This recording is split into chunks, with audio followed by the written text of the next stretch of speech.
Public party जिंदाबाद, बाबूराव महेश्वर, बाबूराव महेश्वर जिंदाबाद, बाबूराव महेश्वर जिंदाबाद, मुख्यमंत्री आओ आओ, शांत हो जाओ, शाबाश। पब्लिक के लिए तो तुम दोनों बहुत ही चहेते बन गए हो। अब हमारी पार्टी ज्वाइन करके तुम दोनों ने हमारी पार्टी की भी शान बढ़ा दी है। हाँ, कहाँ है सीएम साहब? वो अभी मीटिंग कर रहे हैं।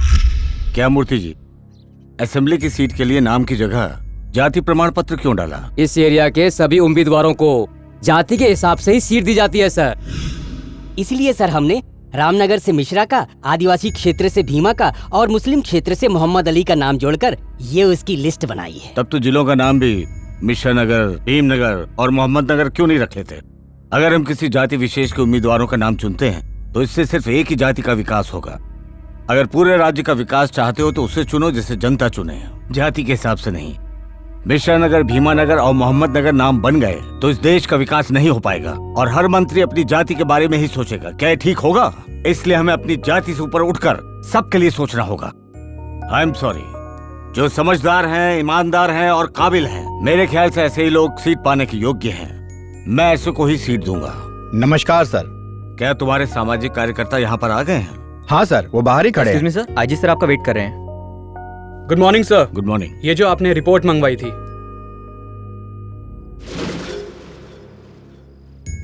ये देखो तुम्हारे सामाजिक कार्यकर्ताओं के कारनामे हैं। टिकट देने से पहले मैं सारे कार्यकर्ताओं को क्राइम रिपोर्ट चेक करता हूँ। बिना सोचे समझे लिस्ट कैसे दी? मुझसे गलती हो गई सर, लेकिन वो लोग इतने बुरे नहीं हैं सर। राष्ट्र भावना, देशभक्ति उनमें भी भरी हुई है। हाँ, मुझे पता है। मुख्यमंत्री जिंदाबाद, मुख्यमंत्री जिंदाबाद, पब्लिक पार्टी जिंदाबाद, पब्लिक पार्टी जिंदाबाद, मुख्यमंत्री जिंदाबाद। हमारी पार्टी क्यों ज्वाइन करना चाहते हो तुम? प्रजा की सेवा के लिए। मर्डर करके प्रजा की सेवा करोगे? जमीन हत्या कर लोगों की सेवा करोगे? ये क्या कह रहे हैं आप? हमने ऐसा कब किया? Shut up! इतने सारे क्राइम करने के बाद भी तुम दोनों खुलेआम सड़क पे घूम रहे हो। इस पार्टी में तुम जैसों की जरूरत नहीं और ना ही जनता को तुम्हारी जरूरत है। हाजी साहब ले जाइए। पार्टी में कुछ लोग पुराने हैं और कुछ लोगों ने अभी ज्वाइन किया है। मैं एक बात साफ साफ बताना चाहता हूँ कि लोगों को पैसे देकर, उनको कपड़े देकर हमें वोट खरीदने की जरूरत नहीं। अपने व्यापारी लोगों से पार्टी फंड के नाम पर पैसे लेने का तुम्हें कोई अधिकार नहीं। उन्हीं से पैसे लेते हो और जीतने के बाद उन्हीं से अपना मुंह मोड़ लेते हो। हम सभी को अपने आप पर भरोसा करना चाहिए। हमें अपने सिद्धांतों पर चलना चाहिए और तभी हम बहुमत से जीत हासिल कर पाएंगे। अगर ऐसा ही चलता रहा तो हमारा कुछ भी नहीं होने वाला। राजनीति छोड़कर सड़क पर चाय बेचनी पड़ेगी। कोई पत्रिका पढ़ रहे हो क्या? नहीं, घोषणा पत्र है। मुख्यमंत्री का भाषण सुनते ही प्रचार शुरू कर दिया। ऐसी बात अरे नहीं। मेरे गंजे कार्यकर्ता, जिन्हें तुम अपनी योजना बताओगे वही तुम्हें जूतों से मारेंगे। इसीलिए बोलता हूँ कि दिमाग का इस्तेमाल करो। अभी तुम पार्टी में नए हो। तुम लोग मेरी एक बात सुन लो। मैं इस पार्टी में 25 सालों से हूँ और जो इस पार्टी में सिद्धांतों से लड़ेगा वो कभी भी जीत नहीं पाएगा। अपना दिमाग लगाओ। मेरी एक बात मानो, हमेशा अपनी जाति वाले की सुनो और जो दूसरी जाति वाले हैं उनको खूब पैसा खिलाओ। चुनाव के समय घर घर जाकर सबको दारू और साड़ी बांटो। अगर तुम चुनाव में ऐसा करोगे तो तुम्हें कोई हरा नहीं पाएगा। ये बात लिख कर ले लो।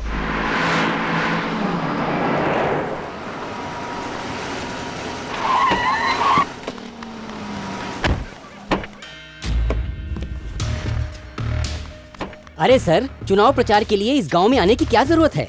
जाति के हिसाब से हमने अपनी लिस्ट बना ली है।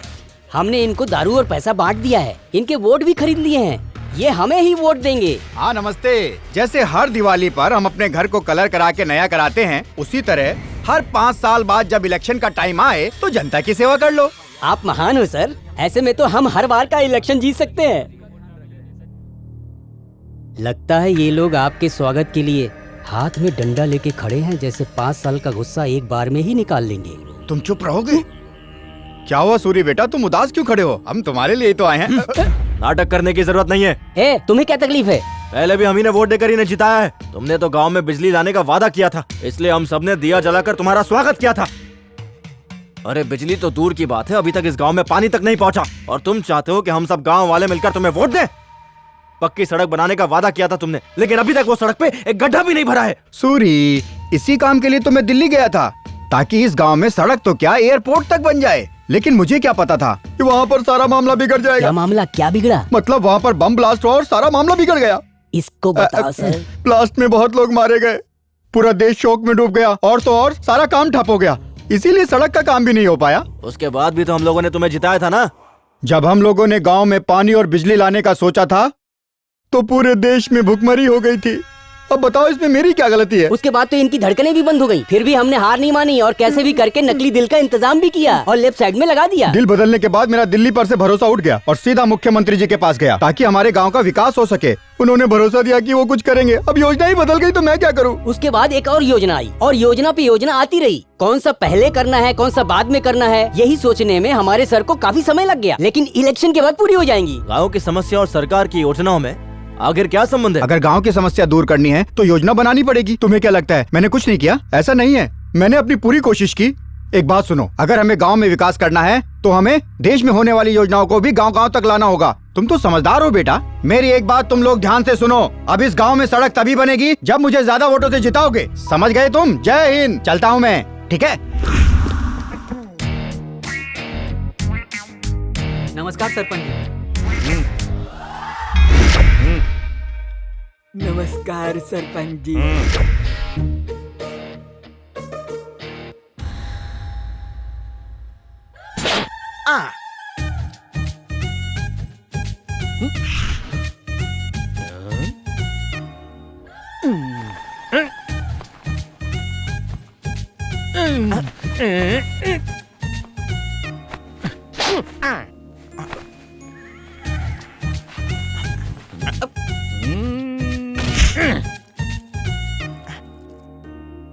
मालिक थोड़ा मुझे भी देना ना।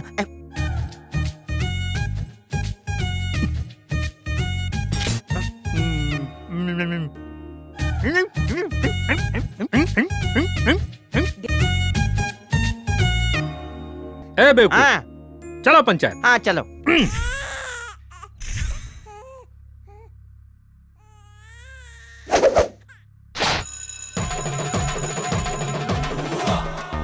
मामला क्या है? कुछ नहीं रघुनंदन। सरपंच बोलो। क्या फर्क पड़ता है? ये बोलता है कि मैं पैदाइशी काला हूँ, मेरी बीवी भी काली है, हमारा होने वाला बच्चा भी तो काला ही होगा ना। लेकिन ये बच्चा गोरा पैदा हुआ है, इसलिए ये बच्चा हमारा है ही नहीं, ऐसा बोलकर तलाक चाहता है ये काला आदमी। तुम बोलो। हाँ सरपंच जी, मैं ऐसी औरत के साथ बिल्कुल नहीं रह सकता। तुम बोलो। मैं भगवान की कसम खा के कहती हूँ मालिक, ये बच्चा इनका ही है। तू भी बोल रहे? मुझे लगता है ये बच्चा गोरा नहीं काला होना चाहिए था। सबूत क्या है? जैसे आप टिंगे हो, बीवी भी टिंगी है, बच्चा भी टिंगा होगा ना।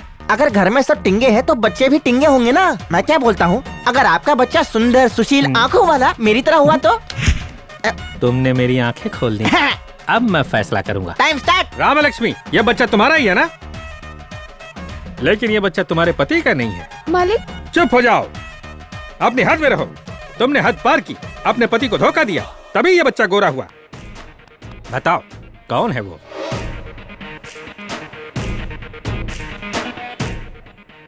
इसका असली बाप कौन है? बोलो। तुम्हें बताना ही होगा कि इसका असली बाप कौन है। बताओ। तो सभी गवाहों को सुनने के बाद ये साबित होता है कि यह औरत बदचलन है। ये फैसला गलत है। किसने बोला? सामने आओ। कौन है? कौन है तू जो सरपंच के फैसले को गलत बता रहा है? रघु। सरपंच बोल। अरे रवि जी, आप, मैंने देखा नहीं। राम लक्ष्मी बदचलन नहीं है, वो गंगा की तरह पवित्र है। अगर पवित्र है तो बच्चा गोरा कैसे पैदा हुआ? हा? अगर चावल की खेती करोगे चावल ही आएगा, गेहूं नहीं। घोड़ा अगर घोड़ी से शादी करेगा तो घोड़ा ही पैदा होगा, गधा नहीं। बताता हूँ। इसका बाप मोटा, इसकी माँ मोटी, तो इन दोनों का बच्चा भी गेंडे जैसा हुआ ना। पतला आदमी होता तो बकरी जैसा होता। इसी तरह काला आदमी और काले औरत से सिर्फ और सिर्फ काला बच्चा ही पैदा होगा। अगर मैंने तुझे गलत साबित कर दिया तो? ये रघुनंदन दास सरपंच का फैसला कभी भी गलत नहीं होता। फिर भी तुम मुझे बताओ कैसे? तुम्हारे पान के पत्ते का रंग क्या था? हरा था। चूने का? सफेद। सुपारी का? एकदम काला। और उसे खाने के बाद जब थूकते हो तो? लाल। जब तुम इतने रंगों वाला पान खाते हो तो तुम्हारे मुंह का रंग हरा, काला या सफेद क्यों नहीं? और थूकने के बाद लाल क्यों निकलता है?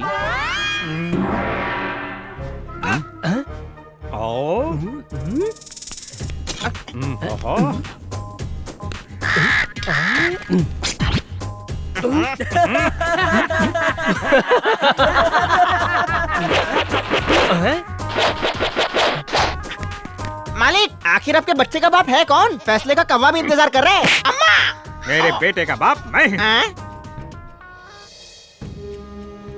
तुम्हारा बच्चा गोरा है, इसीलिए अपनी बीवी पर शक कर रहे हो? शर्म आनी चाहिए तुम्हें। तुमने आखिर ये सोच कैसे लिया कि ये बच्चा तुम्हारा नहीं है और यहाँ गांव के सामने अपनी बेइज्जती करने चले आए? तुम्हें तो इसका शुक्रिया अदा करना चाहिए, इस पर शक नहीं। ये लो, इसका ख्याल रखना, ये बच्चा तुम्हारा ही है। रवि भाई, आपको बुचन्ना ने बुलाया है। अरे छोड़ दो, मुझे मर जाने दो। बस मैं अब जिंदा नहीं रहना चाहता। जब तक मैं बाप जी से नहीं मिल लेता, मैं जिंदा नहीं रहना चाहता। मैं यही चलता रहूंगा। अगर 1 घंटे के अंदर वो मुझसे नहीं मिले तो मैं अपनी जान दे दूंगा। छोड़ दो मुझे मरना है। तेरी हिम्मत कैसे हुई बाप जी को बुरा कहने की? अरे बात तो सुनो, बाप जी हमसे बात नहीं कर रहे हैं। बात तो दूर, सुबह से उन्होंने खाना भी नहीं खाया है। क्या हुआ उन्हें? उनको भगा दिया। भगा दिया? पास के एक गांव में जब वो इलेक्शन के लिए गए थे तब उनको गांव से धक्के देकर भगा दिया। मेरे बाप जी पर हाथ उठाया, उसका नाम बताओ मुझे। सूरी।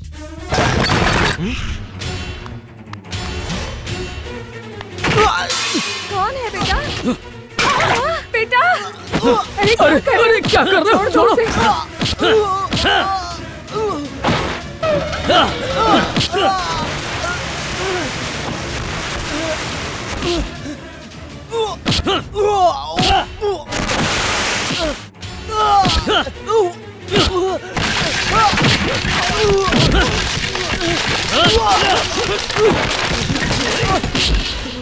मेरे बाप जी की बेइज्जती करने की तेरी हिम्मत कैसे हुई?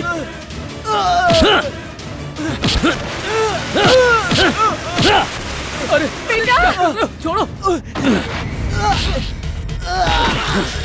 इस हाथ से मेरे बाप जी को धक्का दिया था ना? रुक जाओ। मेरे बेटे से गलती हो गई बेटा, ये आइंदा ऐसे नहीं करेगा, इसे माफ कर दो।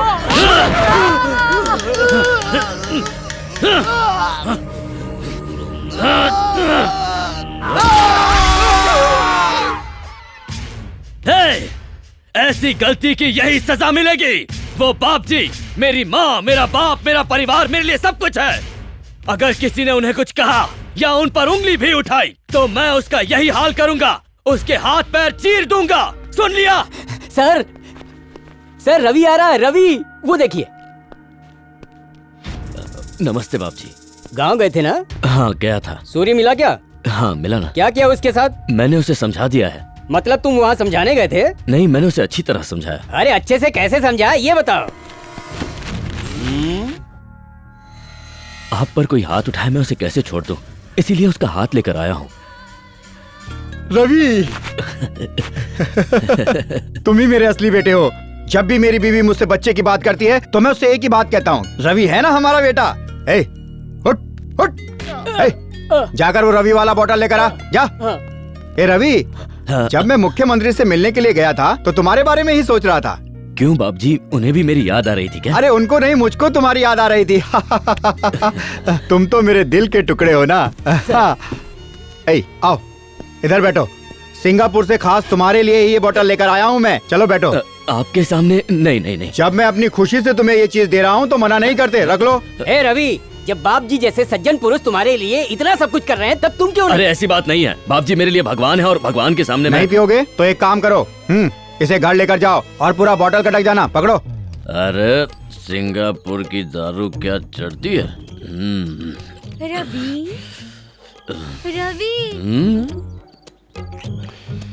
रवि बाबू, लगता है मैंने इतनी पी ली है कि अब गांव के गधे भी मुझसे बात करने लगे हैं। अरे गधे ने नहीं, मैंने बुलाया है। गंगा। कौन सी गंगा? बहने वाली गंगा या आकाश गंगा? अपने गांव की गंगा। अच्छा तुम यहाँ हो? वहाँ पूरा गांव पानी के लिए तरस रहा है और तुम यहाँ बह रही हो।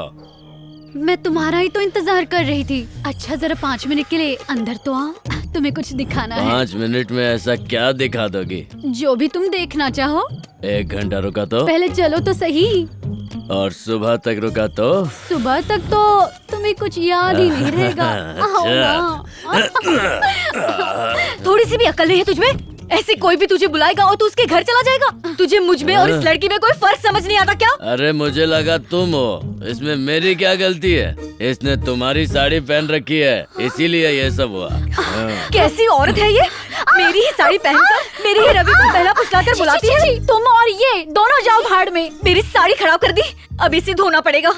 हे भगवान, ये फिर से सो गया। उठ। हाँ चल रहा हूँ। मैं तुम्हारे लिए इतना प्यार से खाना बनाती हूँ तो फिर तुम उसके यहाँ क्यों जाते हो? कहा ना, साड़ी देखकर गलतफहमी हो गई थी, वरना तुम इतनी प्यारी हो कि तुम्हें छोड़कर मैं उसके पास जाऊंगा। पागल हो? तुम हमेशा ऐसे ही झूठ बोलते हो। मैं झूठ बोलता हूँ? मेरी कसम सच कह रहा हूँ। तो क्या सच में मैं तुम्हारे दिल में हूँ? अरे सिर्फ दिल में ही नहीं, तुम तो हर जगह हो। यहाँ इस पानी में तुम हो, इस खाने में तुम हो, और तो और तुम मेरे मन में भी हो। तुम्हारे अलावा मैं किसी के बारे में नहीं सोच सकता। सच बोल रहे हो ना? अरे बाबा तुम्हारी कसम। अब खाओ। अच्छा मैं तुमसे एक चीज मांग सकती हूँ क्या? मांगो ना। बात ये है कि मैं जहाँ जाना चाहूँ वहाँ ले जाओगे? कहाँ जाना चाहती हो तुम? प्लेट में। प्लेट में? हाँ। ये लो पकड़ो। नहीं नहीं, ये वाला नहीं। तो? वो जिसमें बैठ के विदेश जाते हैं वो वाला। अरे बाबा उसे प्लेट नहीं फ्लेट कहते हैं। जो भी है, मैं उसमें बैठकर एक बार विदेश जाना चाहती हूँ। ये मेरी बचपन से ही इच्छा है। अच्छा हाँ। जाएंगे ना? मैं अभी जाके बाप जी से कहता हूँ, तुरंत टिकट मिल जाएगा हम दोनों को। तो ला दो ना जल्दी से टिकट। अभी चाहिए? ये लो। अरे ये सच में मिल गई। ये लो।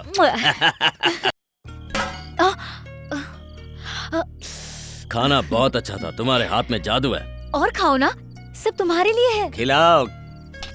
हाँ और खिलाओ। खिला खिला कर इस आदमी को तुमने भैंसा बना दिया है। यहाँ की खाता है, बाहर जाकर झगड़ता है, और इन सब की वजह तुम हो। जाने दो, मुझे जो करना है करूँगी। शादी करूँगी तो इसी से करूँगी, वरना किसी से नहीं। अगर ये इसी तरह हमारे घर में आता रहा तो एक दिन गांव वाले हमारे मुंह पर थूकेंगे। अगर मेरी मर्जी से शादी करोगी तो खुश रहोगी। ऐसी उम्मीद मुझसे नहीं रखना। मैं सिर्फ और सिर्फ रवि से ही प्यार करती हूँ। पता नहीं क्या देखा था तुमने इसमें। न इसके पास जमीन है न जायदाद।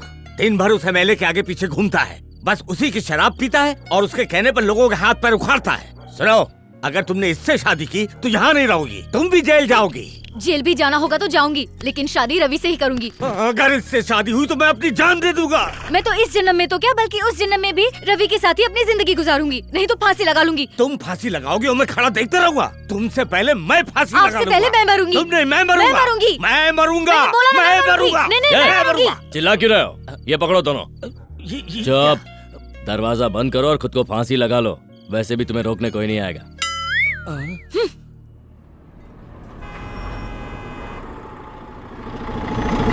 चला चला जल्दी निकलो, चला चला।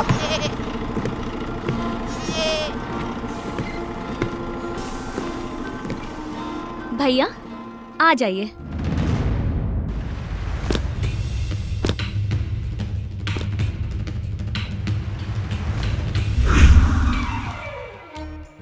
कंडक्टर साहब, इस जगह पर हमारा गांव तो नहीं है, फिर हमें यहाँ क्यों उतारा? उस गांव में जाने के लिए यहीं उतरना पड़ता है। क्यों भाई, वहाँ बस नहीं जाती है क्या? आप मिलिट्री में थे क्या? हाँ तो आपको राजनीति तो आती होगी। जरूर आती है, बोलो।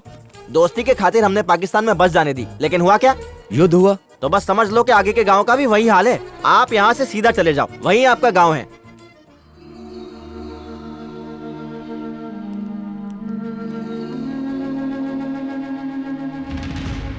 अब समझ में आया कि यहाँ बस क्यों नहीं आती है। अगर ये गड्ढे इसी तरह रहे तो कुएं बन जाएंगे। अगर पानी होगा तभी ये कुएं बन पाएंगे। क्यों भैया, यहाँ पानी नहीं है क्या? वो देखो। हम ऐसे गांव में आए हैं जहाँ पीने के लिए पानी भी नहीं है। तुम रुक क्यों गई? वहाँ देखिए। मतलब पानी ही नहीं, बिजली भी इस गांव में नहीं आती। चलो फिर, हम कर भी क्या सकते हैं? भैया, कारगिल में आपने लड़ाई की और वहाँ लड़ते लड़ते आपने क्या क्या सहा इसका अंदाजा भी नहीं है मुझे। लेकिन यहाँ आने से आसान तो कारगिल में आपके लिए लड़ाई करना रहा होगा।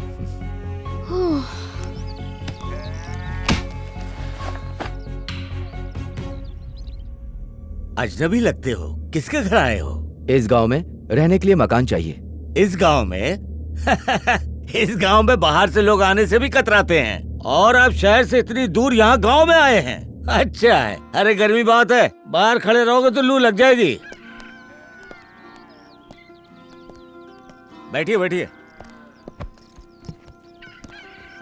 वैसे किस काम से इस गांव में आए हैं? मैं टीचर हूँ और यहाँ पढ़ाने आई हूँ। मतलब आप टीचर हो, और टीचर का मतलब गुरु होता है, और हमारे यहाँ गुरु ईश्वर का अवतार होता है। मतलब आप देवी हो, मुझे आशीर्वाद दो। ये कौन है?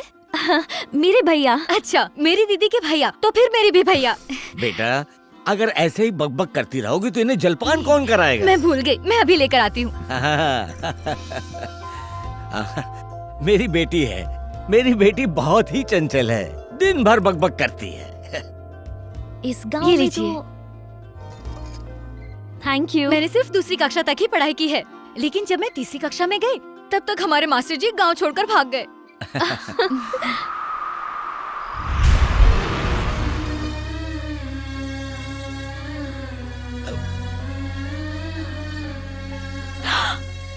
ये कैसे हुआ? कोई एक्सीडेंट हुआ था क्या? चाचा जी, मेरे भैया एक सैनिक हैं और कारगिल की लड़ाई के वक्त इन्होंने अपना हाथ खो दिया था। ये बात आपने पहले क्यों नहीं बताई साहब? आप जैसे जवानों की वजह से ही हम जैसे लोग अपने घरों में सुरक्षित हैं। आप वीर पुत्र हो। चाचा जी, हाँ? इस गांव की पंचायत का ऑफिस कहाँ है? क्यों बेटी? भैया की बहादुरी के लिए सरकार ने हमें इस गांव में 5 एकड़ की जमीन दी है। उसी सिलसिले में सरपंच से बात करनी है। अपना सरपंच खुद अपने ही गांव में नहीं रहता, वो तो खुद ही गांव से दूर जाकर बसा है। वो तो नाम का सरपंच है, वो सिर्फ बड़े लोगों की सुनता है और उन्हीं की करता है। वो तो गांव में तभी आता है जब उसका कोई स्वार्थ होता है। देखो मेरे देश के जवान, ये सारी जमीन मेरे अंडर में आती है।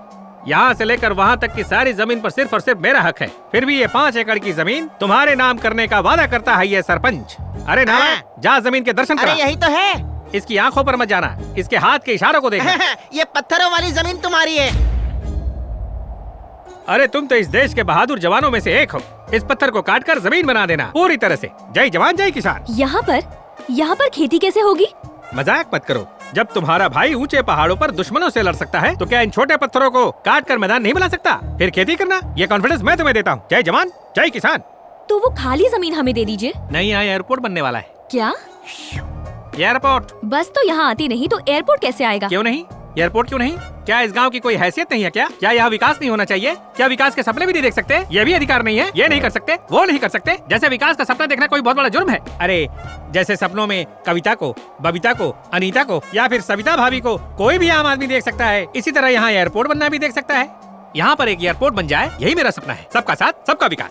तो इस तरफ की जमीन दे दीजिए। नहीं, यहाँ मैं बंदरगाह बनवाऊंगा। बंदरगाह? जहाँ बड़े जहाज आते हैं। उसके लिए वहाँ पर समुद्र का होना जरूरी है। वो भी मेरा एक सपना है। सपने देखने के लिए मैं स्वतंत्र हूँ, क्यों हूँ ना? एक दिन मैं यहाँ समुद्र भी बनवाऊंगा। क्यों नालायक? उस पर टाइटैनिक भी चलेगी। आपके सोचने से समुद्र यहाँ नहीं आएगा, वो प्रकृति का एक हिस्सा है। अरे नादान बालिके, अगर मैं रुपए दिखाऊंगा तो समंदर क्या, समंदर का बाप भी उसके साथ साथ यहाँ पर चला आएगा और समंदर तो बन के रहेगा। और तुम केवल 5 एकड़ जमीन के लिए मुझे चोर भरी नजरों से देख रहे हो। बताओ, तुम सैनिक ही हो ना? तुमने कारगिल में युद्ध किया, मैं कैसे मानूं? तुम तो मुझे करीमनगर के हवलदार लगते हो, है ना? तुमने अपना हाथ उस युद्ध में खोया है, लेकिन तुम झूठ भी तो बोल सकते हो। सच बताओ। अगर सच जाना है तो आके सर्टिफिकेट देख लो। सर्टिफिकेट? ये तो कोई भी बनवा सकता है। आजकल तो नकली सर्टिफिकेट बनवाकर कोई भी डॉक्टर इंजीनियर बन जाता है। तुम लोग भी हो सकता है मुझे ठगने आए हो। इसका मतलब कारगिल सोल्जर होने का मुझे तुम्हें सबूत देना होगा, है? बिल्कुल। और कोई रास्ता नहीं है ना? बिल्कुल नहीं। अरे बाप रे, ये मालिक कहाँ गायब हो गए? नीचे देखो, दिख जाएंगे। अरे बाप रे, लगता है ये चल बसे। अब तो सरपंच मैं ही बनूंगा। अभी नहीं, मुंह पर पानी डालो, उठ जाएंगे। अरे बच गया? लगता है सो गया। अभी उठाता हूँ। ये लो। जल गया, जल गया, जल गया। कॉफी गरम थी। सैनिक का मुक्का इतने फुट का? आप बताओ। मैं कौन हूँ? सैनिक के रूप में आप रामायण के हनुमान हैं महाशय। बिना गदे के भी आप बहुत शक्तिशाली हैं। आपका हाथ ही आपका हथियार है। इन कपड़ों में आप देश के वीर सैनिक लग रहे हैं महाराज। आप तो इस पूरे गांव के हीरो हो, कारगिल युद्ध के महावीर चक्र हो आप। अब जल्दी से बताओ, मेरी जमीन कौन सी है? अभी अभी जिस जमीन में आपने मुझे गाड़ा है, यही जमीन आपकी है। हे कारगिल वीर, यहाँ से निकलने का उपाय बताइए। एक काम करो, इसके गले में रस्सी डालो और बैलगाड़ी से खींच करके इसे बाहर निकाल लो। मॉडर्न आइडिया सर जी। मालिक, मैं अभी बेल्ट ढूंढ के लाता हूँ, तब तक आप कॉफी चाटो।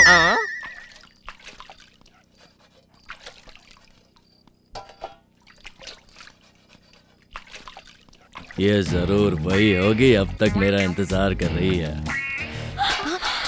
क्या हुआ दीदी? क्या किया इसने? क्या किया तुमने दीदी के साथ? मेरी कोई गलती नहीं है, ये तुम्हारे घर के सामने खड़ी थी, मैंने सोचा तुम हो। अंधे हो क्या? हम दोनों तुम्हें एक जैसी दिखाई देती है। तुम्हें मुझ में और इनमें कोई फर्क दिखाई नहीं देता? हमेशा नशे में रहती हो। चुप हो जाओ। मुझे क्या सपने में आएगा कि तुम्हारे घर में मेहमान आया है? हा? ये तो ऐसा हो गया जैसे रामायण में राम जी और सीता माँ के बीच द्रौपदी आ गई हो। देखिए, मुझसे गलती हो गई, मैंने गलती से आपको पकड़ लिया। वैसे आप हैं कौन? ये इस गांव में नई टीचर बन के आए हैं। अच्छा, अब ये कौन है? और ये टीचर के भैया है। ओहो, अपने बहन की रक्षा के लिए आए हैं। सिर्फ अपनी बहन की रक्षा के लिए नहीं, सारे देश की रक्षा के लिए आए हैं। ओहो, भैया सैनिक हैं। जब भी हमारे देश पर खतरा आता है तो उनसे लड़कर यही लोग हमारी रक्षा करते हैं। हमारा देश वैसे ही सुरक्षित है, ये क्या कर लेंगे? हम मजे से खाते हैं या मजे से पीते हैं। देखो, मैं तो सिगरेट भी पीता हूँ। हमारे पास सब कुछ है, ये क्या बचाएंगे? आए बचाने हैं। मैं तुम्हें बताता हूँ कि मैंने क्या बचाया है। बताओ, क्या बचा है? जब जब दुश्मन देश ने हमारी धरती माँ को नुकसान पहुँचाने की कोशिश की, तब तब हमारे जवानों ने अपने जान की बाजी लगा दी। कारगिल युद्ध में जब हमारे पड़ोसी ने हम पर आक्रमण किया, तब तब हमारे जवानों ने अपने जान की परवाह किए बिना दुश्मनों को अपनी धरती माँ की रक्षा करने के लिए यहाँ से मार भगाया। ऐसी रक्षा की है मैंने। कौन सा तीर मारा है? बड़ी बड़ी बात करते हो हैं? पूरा पाकिस्तान मेरे इस जेब से भी छोटा है, और उससे लड़ने के लिए तुमने इतने साल लगा दिए। खुद को महान कहते हो। ये सब क्या है? तुम्हें पता है तुम क्या बोल रहे हो? देश के लिए इन्होंने अपना हाथ गंवा दिया। अच्छा, और इनके साथ तुम ऐसे बात कर रहे हो? सरकार ने इन्हें अपने गांव में 5 एकड़ जमीन दी है। हाथ तोड़वाने के लिए सरकार ने इन्हें 5 एकड़ जमीन दी। इस हिसाब से हाथ तोड़ने के लिए मुझे कितनी जमीन मिलनी चाहिए, ये सोच रहा हूँ मैं। अरे, तुम अंदर चलो।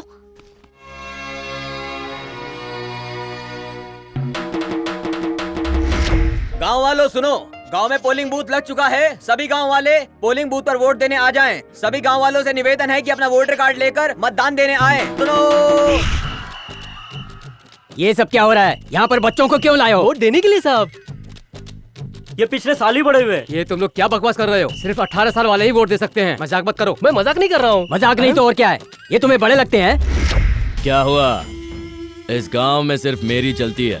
अगर मैंने कहा ये बड़े हैं, तो इसका मतलब कि ये बड़े हैं। गांव में कुछ दिनों पहले एक आदमी के हाथ उखाड़ने का मामला तुमने सुना ही होगा। हाँ, मैंने सुना है। जिसने हाथ उखाड़ा था यही है। इसका नाम रवि है। ये जो बोलता है वही नियम बन जाता है। अगर रवि ने बोला बच्चा बड़ा है, तो आप कुछ नहीं कर सकते, आपको लिखना ही पड़ेगा। समझ गया, वो छोटे बच्चे नहीं बड़े आदमी ही हैं। चलो अपना नाम बताओ। महेंद्र बाहुबली साहब, उम्र 35 साल। लिखाओ लिखाओ, ये 35 का लगता है। ये है देव सेना, उम्र 22 साल। साहब जल्दी से इसका नाम लिखिए, क्योंकि मुझे किसी काम से जाना है। इसका नाम है भल्लाल देव और उम्र है 22 साल। ये कैसे काम कर रहे हैं आप? इन बच्चों का नाम वोटर लिस्ट में क्यों लिख रहे हैं? ये काम हम बड़ों का राष्ट्रीय अधिकार है। सरकारी अफसर होने के बावजूद इन जैसों की हाँ में हाँ मिला रहे हैं। शर्म नहीं आती आपको? उनको देखो, चाहे वो 80 साल का बूढ़ा हो या ये 8 साल के बच्चे, सब वोट करेंगे। तुम यहाँ पर नहीं हो ना? अपने काम से काम रखो, ज्यादा दिमाग मत चलाओ। लिखो लिखो। हाँ, लाओ। साहब इसका नाम लिखो। इसका नाम है कटप्पा और उम्र 40 साल, एक बड़ी कंपनी का मालिक। रुक जाओ, क्या नाटक चल रहा है? तुम यहाँ बच्चों का नाम लिख रहे हो जिन्हें वोट देने का अधिकार ही नहीं है। ये क्या राशन की लाइन है जो पूरे खानदान का नाम लिख रहे हो? इन बच्चों ने तो अभी ठीक से स्कूल भी नहीं देखा है। किसने कहा कि ये 40 साल के हो गए हैं? मैंने। और किसकी हिम्मत होगी? तुम इनके बाप हो क्या? तुम्हारी औलाद है ये? यहाँ क्या हो रहा है, इससे तुम्हें क्या मतलब? इस गांव में इस उम्र के लोग अपनी माँ की गोद में घूमते हैं क्या? तू भी घूमता है? बता। घूमता हूँ, इस गांव के लोग ऐसे ही जीते हैं और यहाँ पर यही होता आ रहा है पिछले 50 सालों से। इस गांव के बड़े भी अपने बाप की उंगली पकड़ते हैं। अब समझ में आया, ये एक अलग गांव है, ये एक स्पेशल गांव है। चुप हो जाओ। तुम्हारा कोई हक नहीं बनता कि तुम सरकार के बनाए हुए नियमों को तोड़ो, प्रजातंत्र का मजाक बनाते हो। इसी तरह छोटी बच्चियों की शादी करके उनका जीवन नरक बना दोगे।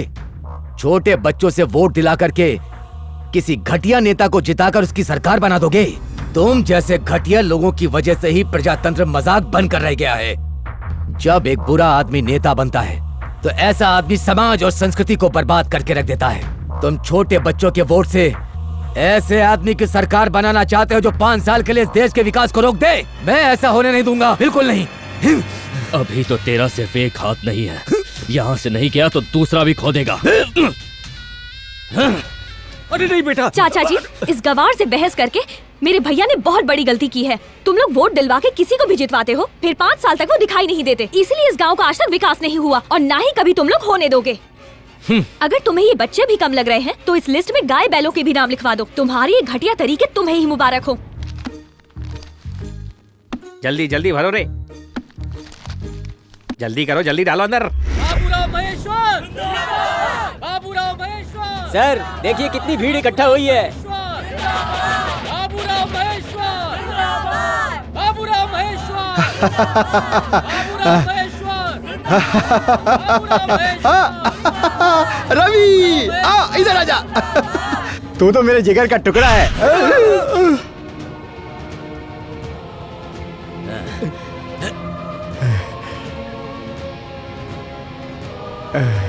हमारे बाप जी, हमारे बाप जी, एमएलए बाप जी।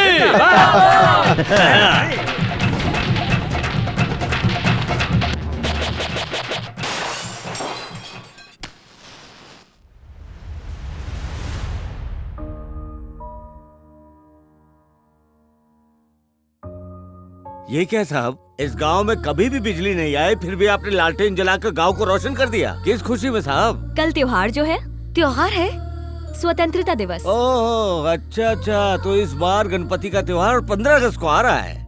गणपति का त्योहार तो हिंदुओं के लिए है, क्रिसमस का त्योहार ईसाइयों का और रमजान मुसलमानों के लिए है, लेकिन ये आजादी का त्योहार सभी के लिए है, फिर वो चाहे किसी भी मजहब का हो या जाति का हो। कल हमारी आजादी का दिन है बाबा। माफ कीजिए साहब, हम लोगों ने बिजली और पानी के अलावा आज तक कभी कुछ सोचा ही नहीं। आजादी क्या होती है हमें कुछ पता ही नहीं साहब। झंडा फहराने के लिए कौन आएगा, सरपंच या एमएलए? उनको बुलाने से कोई फायदा नहीं, वो नहीं आने वाले। पर झंडा फहराने के लिए कोई नेता तो चाहिए ना। इस तिरंगे को किसी भी नेता की जरूरत नहीं है बाबा, भारतीय होना काफी है। तो रस्सी कौन खींचेगा? आप हो ना। मैं? इस पूरे गांव में आप ही हैं जो इस तिरंगे को फहरा सकते हैं। इस गांव में गुंडे और मवाली तो बहुत मिल जाएंगे, लेकिन आप जैसा कोई नहीं है जिसे अपने देश और मिट्टी से इतना ज्यादा प्यार है, तो ये सिर्फ आप ही कर सकते हैं।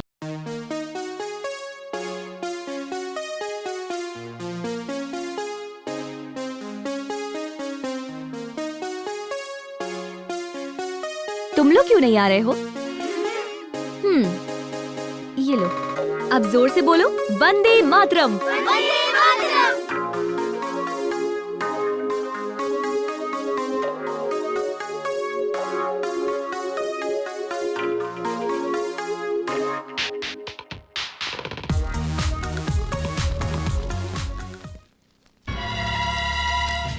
यहाँ से झंडा कौन ले गया? इन लोगों की इतनी हिम्मत! इस तरह से झंडे का अपमान कर रहे हो?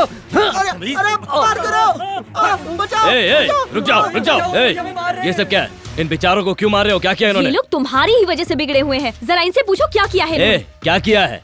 तुम्हारा हाथ पकड़ा क्या? तुम्हारी साड़ी खींची है क्या? तुम्हें देखकर सीढ़ी बजाई है? मेरी माँ का आंचल खींचा है बेवकूफ। ये झंडा मुझे मेरी जान से प्यारा है और ये लोग इसे जमीन पे डाल करके इस पर जुआ खेल रहे थे। क्यों रे? लेकिन रवि भाई, मुझे नहीं मालूम था कि झंडा देश का है। हम लोगों को लगा ये किसी पार्टी का झंडा है। Shut up! पार्टी के झंडे और देश के झंडे में तुम्हें फर्क नजर नहीं आता? इंसान हो या जानवर हो तुम लोग? इन्हें जानवर क्यों कह रहे हो? जब तुम्हारे दुश्मनों ने इस झंडे के सामने तुम लोगों को मारा तब क्या किया तुमने? तब तो कुछ नहीं किया। यहाँ तक कि एक मैच हारने पर भी लोग इस झंडे को जला देते हैं, तब तुम्हारे मन में बात नहीं आती? जाओ मारो उन्हें। ना जाने कितनी पार्टियों ने ऐसा झंडा बनाकर पूरे गांव में लगाया है। ऐसे ही कपड़े पहनते हैं वो पार्टी वाले। सिर्फ जय जवान कह देने से इस देश का कुछ नहीं होगा। पहले इस झंडे को लोगों के दिलों में बसना होगा। इस देश के लोगों को एक साथ जुड़ना होगा, तब ये समझेंगे कि ये हमारा तिरंगा है। चलो तुम्हारे कहने पर मैं ये बात मान लेता हूँ, लेकिन इन्हें कौन बताएगा, कौन समझाएगा इन्हें? इसे बताने की जरूरत नहीं पड़ती है। जब कोई बच्चा अपनी माँ की कोख से जन्म लेता है तो वो खुद ही दूध पीने लग जाता है। माँ उसे ये नहीं बताती कि उसे दूध कैसे पीना है। वैसे ये झंडा भी सभी के लिए माँ के आंचल के जैसा ही होता है। जब कोई सैनिक अपनी सरहद पर खड़े होकर दुश्मनों से लड़ता हुआ शहीद होता है तो किसी पुरस्कार के लिए नहीं, बल्कि भारत माता की सुरक्षा के लिए शहीद हो जाता है। परमवीर चक्र पाने के लिए नहीं।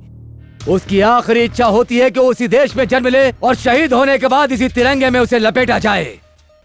अगर कोई भी मेरे सामने इसे किसी पार्टी का झंडा बताएगा तो मैं उसे जान से मार दूंगा। कारगिल हो या कश्मीर, अगर मुझे फिर से लड़ना पड़े तो ये जवान तिरंगे के लिए अपनी जान दे देगा।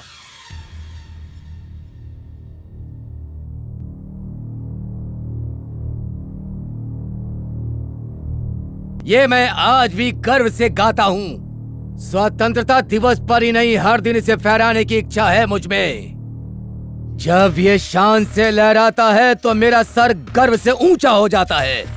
स्वतंत्रता दिवस का दिन लोगों के लिए छुट्टी का दिन होता होगा, लेकिन मेरे लिए नहीं। इस तिरंगे के लिए मेरे अंदर देशभक्ति की भावना हमेशा रहेगी। तिरंगे का सम्मान सिर्फ स्वतंत्रता दिवस पर ही नहीं, देश के हर नागरिक के दिल में हमेशा होनी चाहिए। तिरंगा कोई साधारण कपड़ा नहीं है जो नेताओं की गाड़ियों पर लगा दिया जाए। ये वो कपड़ा है जिसके आगे हर भारतीय को सर झुकाना चाहिए। जय हिंद। आपने उन सभी लोगों को सीट दी है जो नए हैं, अनुभवहीन हैं, पहली बार इलेक्शन लड़ रहे हैं। लेकिन मैं जब से इस पार्टी की नींव रखी गई है तभी से इस पार्टी की जी जान से सेवा कर रहा हूँ। ये तो आपको पता है कि पिछले 3 बार से मैं लगातार विधायक का चुनाव जीत रहा हूँ। इस पार्टी के लिए जी जान एक कर रहा हूँ। उसके बाद भी आपने मेरे किसी भी उम्मीदवार को टिकट नहीं दिया। क्या मेरा हक नहीं है कि मैं पार्टी से टिकट की उम्मीद करूं? आपकी जाति का नहीं हूं, इसीलिए मुझे टिकट नहीं दिया। मंत्री बनने के लिए किसी जाति का नहीं, चरित्र का, ईमानदारी का, अनुभव का होना जरूरी है। आपका मतलब क्या है? मतलब आप अच्छी तरह से जानते हैं, फिर भी आप हमारे मुंह से अपने कारनामे सुनना चाहते हैं। मुख्यमंत्री होकर आप? मुख्यमंत्री की हैसियत से ही बता रहा हूँ। तुम हर साल गांव के विकास के लिए सरकार से लाखों रुपए लेते चले आए हो, लेकिन विकास के नाम पर कुछ नहीं किया। तुमने थोड़े से पैसों से भी अगर तुमने अपने क्षेत्र में कुछ अच्छा काम किया होता तो सीट क्या, मैं तुम्हें मंत्री बना देता। क्यों चुप क्यों खड़े हो? मेरी बात ध्यान से सुनो बाबूराव। अगर परिवार के 3 बच्चों में कोई बच्चा नालायक हो जाए तो पिता अपने उस बच्चे को घर से निकालता नहीं है, बल्कि उसे सही गलत का मतलब समझाता है। 25 साल से तुम इस पार्टी से जुड़े हो, इसलिए मैं तुम्हें पार्टी से निकालना नहीं चाहता, बल्कि तुम्हें एक और मौका देना चाहता हूँ। समझे? मेरी बात मानो, तुम बहुत सीनियर हो, इसलिए ये बात तुम्हें आखिरी बार समझा रहा हूँ। इसीलिए कम से कम एक सीट तो मुझे देनी चाहिए थी ना सर। ये सीट अच्छे और ईमानदार लोगों के लिए है, तुम्हारे लिए नहीं।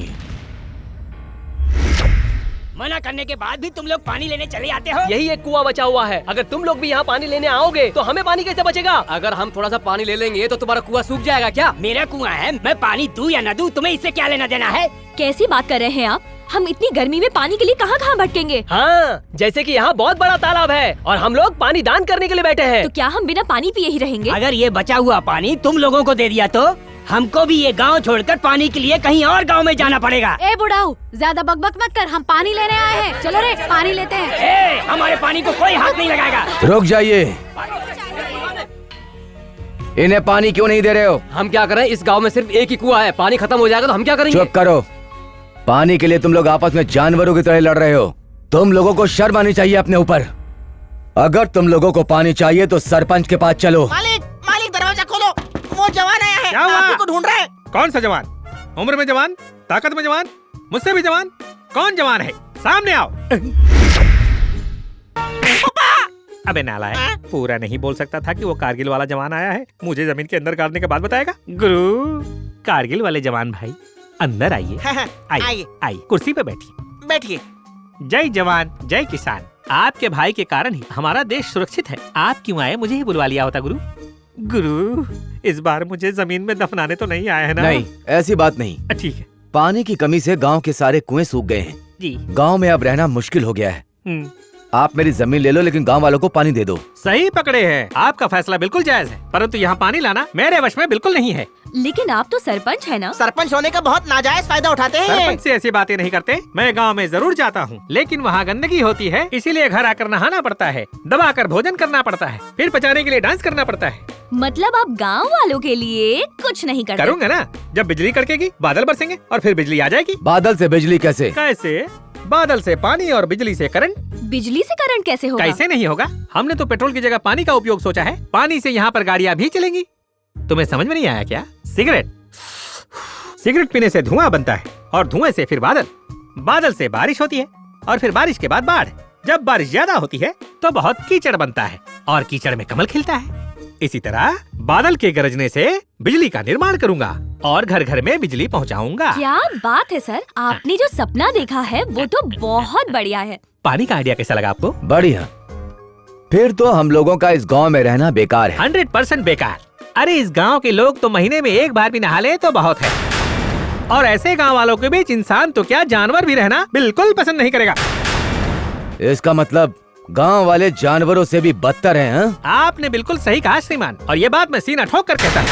आप इन गांव वालों को नहीं जानते। इन गांव वालों की जिंदगी कीड़ों मकोड़ों से भी बिल्कुल बदतर है, बोले तो एकदम बदतर।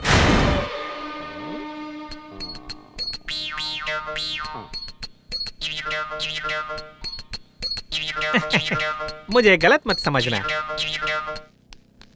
मैं अपने पूर्वजों की कसम खाकर कहता हूँ, मैं इन गांव वालों के लिए अपनी जान भी दे दूंगा। ये गांव ही मेरे लिए मेरी दुनिया है। मालिक। इस गांव को शहर तो क्या, इस गांव में बिजली, पानी, सड़क तो क्या, मैं यहाँ पर एयरपोर्ट से लेकर बंदरगाह तक बनवा दूंगा। प्रति व्यक्ति को पूजने के लिए अलग अलग मंदिर तक बनवा दूंगा। बोलिए स्वामी। मालिक की जय हो। कारगिल के वीर जवान, आप जा रहे हो, मेरा क्या होगा? हम गांव वाले तुम्हारे लिए जानवर से भी बदतर है ना? ऐसा इस गधे ने बोला। मच्छर से भी गए गुजरे हैं? ऐसा भी इसी नालायक ने बोला था। तुमने तो कहा था कि हम कीड़े मकोड़े हैं। ये भी मुझे इसीलिए बताया था गंगा बहन। मेरे लिए तुम तो भगवान हो। हम महीने में एक बार नहाते हैं। हम लोगों को जीने का अधिकार नहीं है ना? क्या बात है? बहुत बकबक करता है सरपंच, तेरी तो। आप करो, ऐसा नहीं बोलूंगा।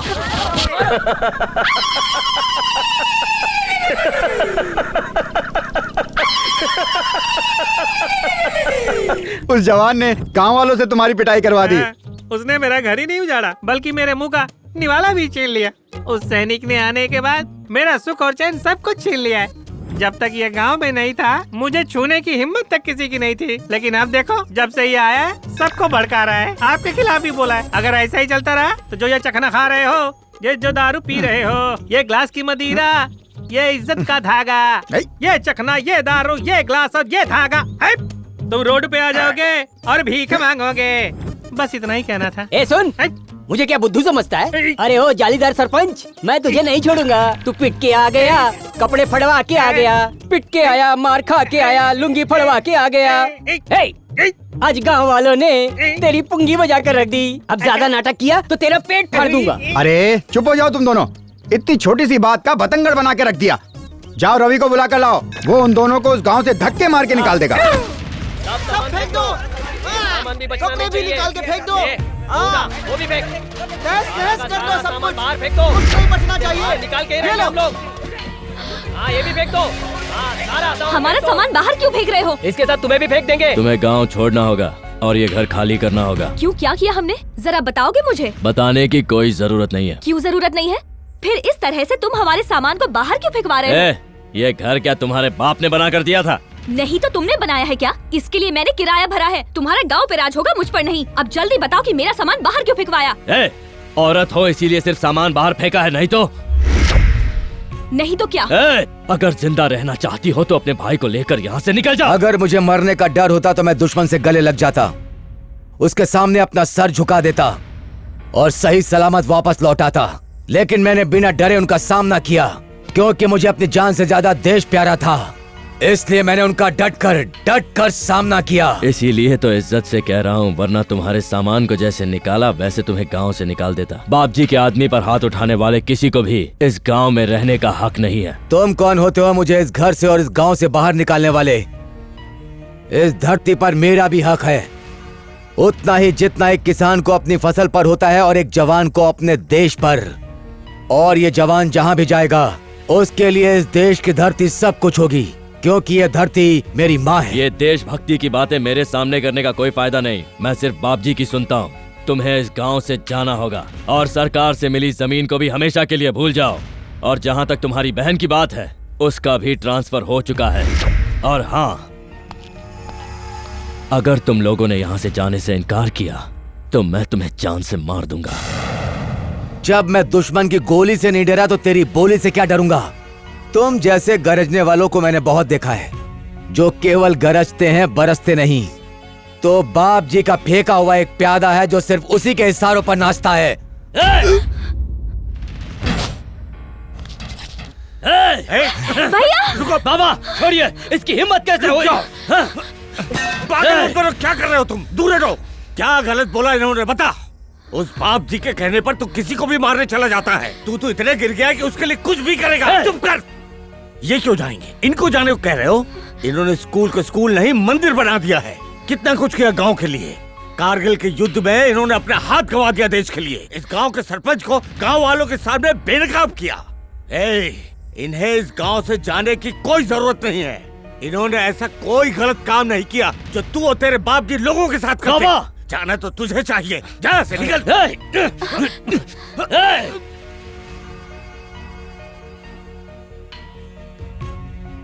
गुंडा मवाली कहीं का। सामान फेंकते शर्म नहीं आई? सारा सामान अंदर रखो। चलो।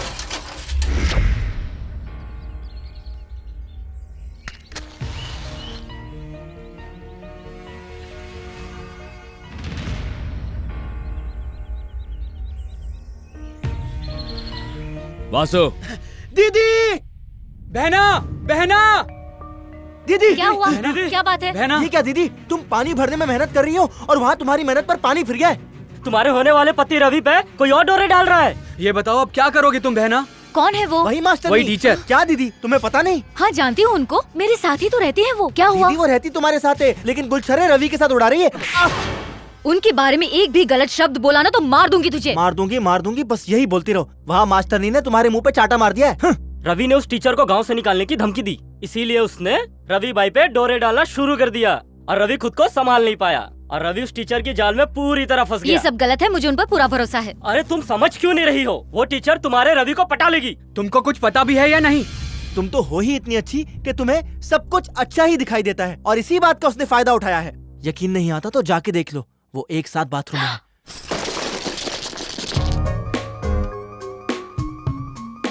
बच्चों, ये क्या खेल रहे हो तुम लोग? कंचे खेल रहे हैं। अगर खेलना हो तो लंगड़ी खेलो, गधा मार खेलो, उठा पटक खेलो। ऐसा कोई खेल खेलो जिसमें मजा आए। तो क्रिकेट खेले, मजा आएगा। क्या क्रिकेट करते रहता है, उसमें क्या मजा है?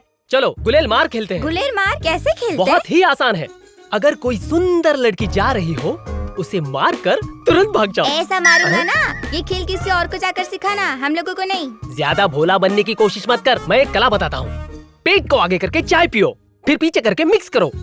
अच्छा तो ऐसा क्या? ये कौन सी बड़ी चीज है?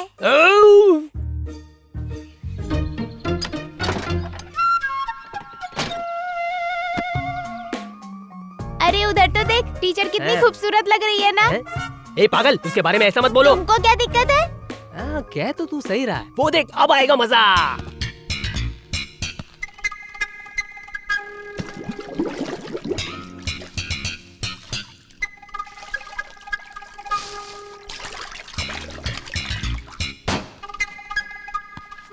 अरे देखो ना उसको, वो रवि तो अंदर कूद गया। अभी केवल कूदा है, असली मजा तो अब आएगा। लेकिन कैसा मजा आएगा? बस तुम देखते जाओ।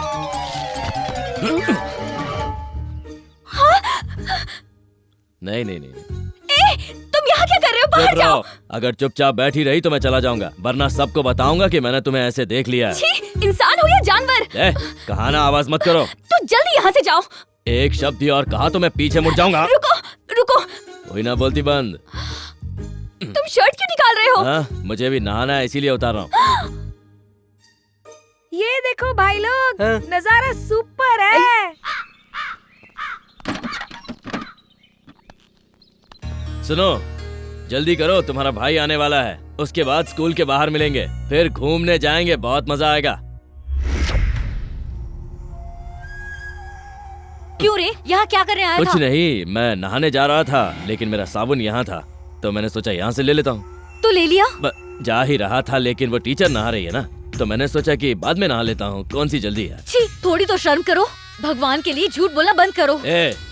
देखो, मैं तुमसे सच कह रहा हूँ, मुझे क्या पता था कि वो इस वक्त नहा रही होगी। जो हुआ हमारे बीच हुआ, उसे कोई तकलीफ नहीं तो तुम्हें क्या तकलीफ है, समझी?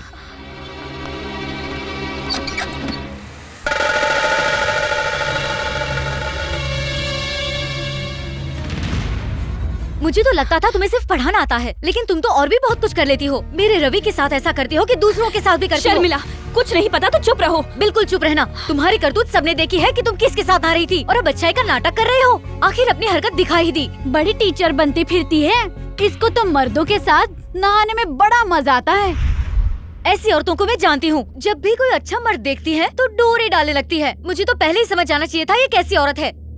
औरत को हमेशा अपनी मर्यादा में रहना चाहिए, समझ में आया?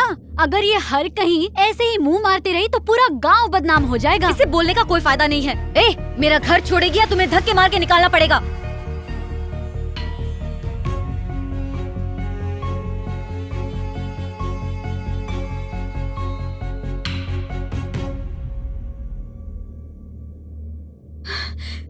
हाँ, मैं ऐसी ही औरत हूँ। अगर तुम लोगों को लगता है कि मैंने कुछ गलत किया है, तो मैं ये जहर पी के मर जाती हूँ।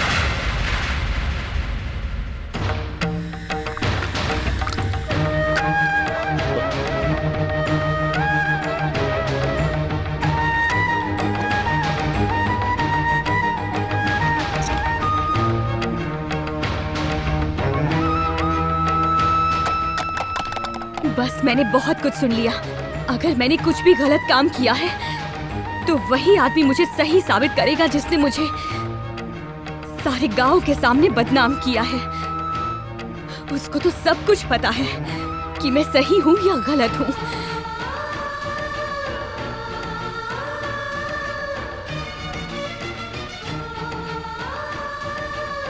भैया भैया भैया, दीदी ने जहर पी लिया।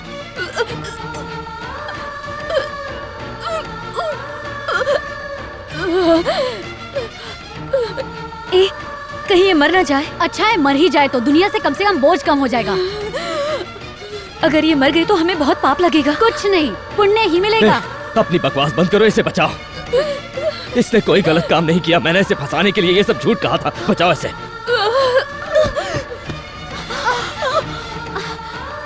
इसने जो किया है उसकी वजह तुम हो। मुझे बाद में डांट लेना, पहले इसे बचाने के लिए किसी को बुलाओ।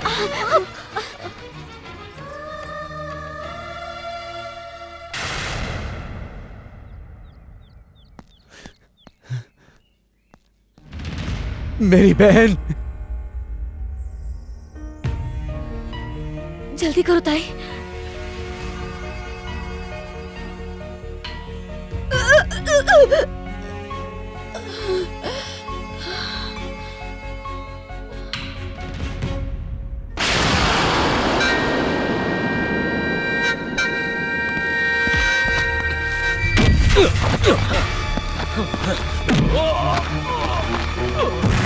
तेरे दलाल बाप जी ने औरतों और माँ की इज्जत करना नहीं सिखाया तुझे? उसके कहने पर तूने मेरी बहन को बदनाम करने की कोशिश की। मेरे बाप जी को तूने दलाल कहा?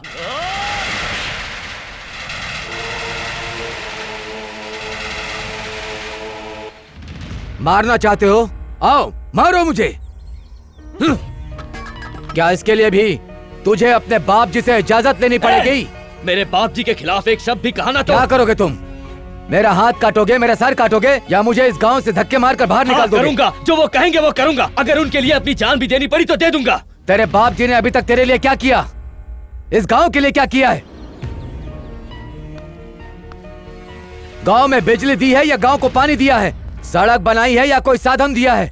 आज तक कोई स्कूल बनाया है या कोई हॉस्पिटल? क्या किया है तेरे बाप जी ने, बता इस गांव के लिए। अगर मैंने उनसे कहा तो वो करेंगे। गांव के लिए सड़क तो क्या, वो सोने की सड़क बना कर देंगे। सिर्फ बातें करने से नहीं होगा, उसको बोल किस गांव के लिए सड़क बनाए।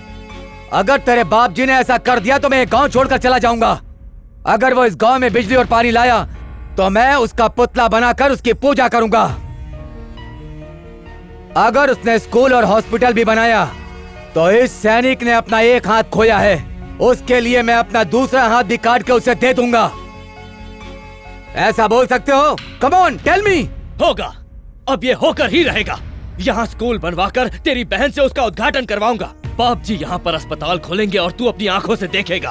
पानी बिजली सब होगा, यहाँ तक कि लोगों के लिए सड़क बनेंगे। कल ही बाप जी इन सब के लिए पेपर सैंक्शन करेंगे और मैं उनके सामने तेरा सर काटूंगा। याद रखना, ये इस रवि का वादा है। नमस्ते। हाँ हाँ नमस्ते। नमस्ते भाई। बाप जी देखो हमारा रवि आ गया है। लगता है रवि ने उस मिलिट्री वाले को और उसकी बहन को धक्के मार के गांव से निकाल दिया। बाप जी नमस्ते। बाप जी क्या हुआ रवि, भगा दिया ना उन लोगों को? नहीं, वो तो खुद ही जाने के लिए तैयार है। मतलब वो गए। बधाई हो, बधाई हो। वो खुद ही गांव छोड़ देंगे, बस उनकी शर्त पूरी हो जाए। क्या मांगा उसने? अपनी बहन के लिए प्रमोशन? नहीं, बस गांव को बदलना चाहते हैं। अगर आप गांव में सड़क बना देते हैं तो वो खुद गांव से चले जाएंगे।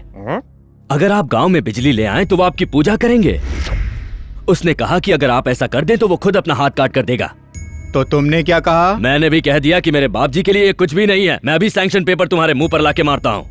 इसको तो उनकी कब्र खोदने के लिए भेजा था, इसने तो आप ही की कब्र खोदी। चुप करो बाप जी, आप मुझे सैंक्शन पेपर दीजिए, मैं उन्हें अभी गांव से निकालता हूँ। वो जवान इस गांव के लिए इतना परेशान क्यों है? मुझे नहीं पता। क्या वो मुझे वोट देते हैं? क्या वो नहीं। हमारा समर्थक है, हमारी पार्टी से है? नहीं बाप जी, ऐसा बिल्कुल नहीं है। इसका मतलब ये हुआ कि वो जो कुछ भी कर रहा है सीट पाने के लिए कर रहा है। ये सब राजनीति है, समझे तुम उसके चक्कर में मत पड़ो।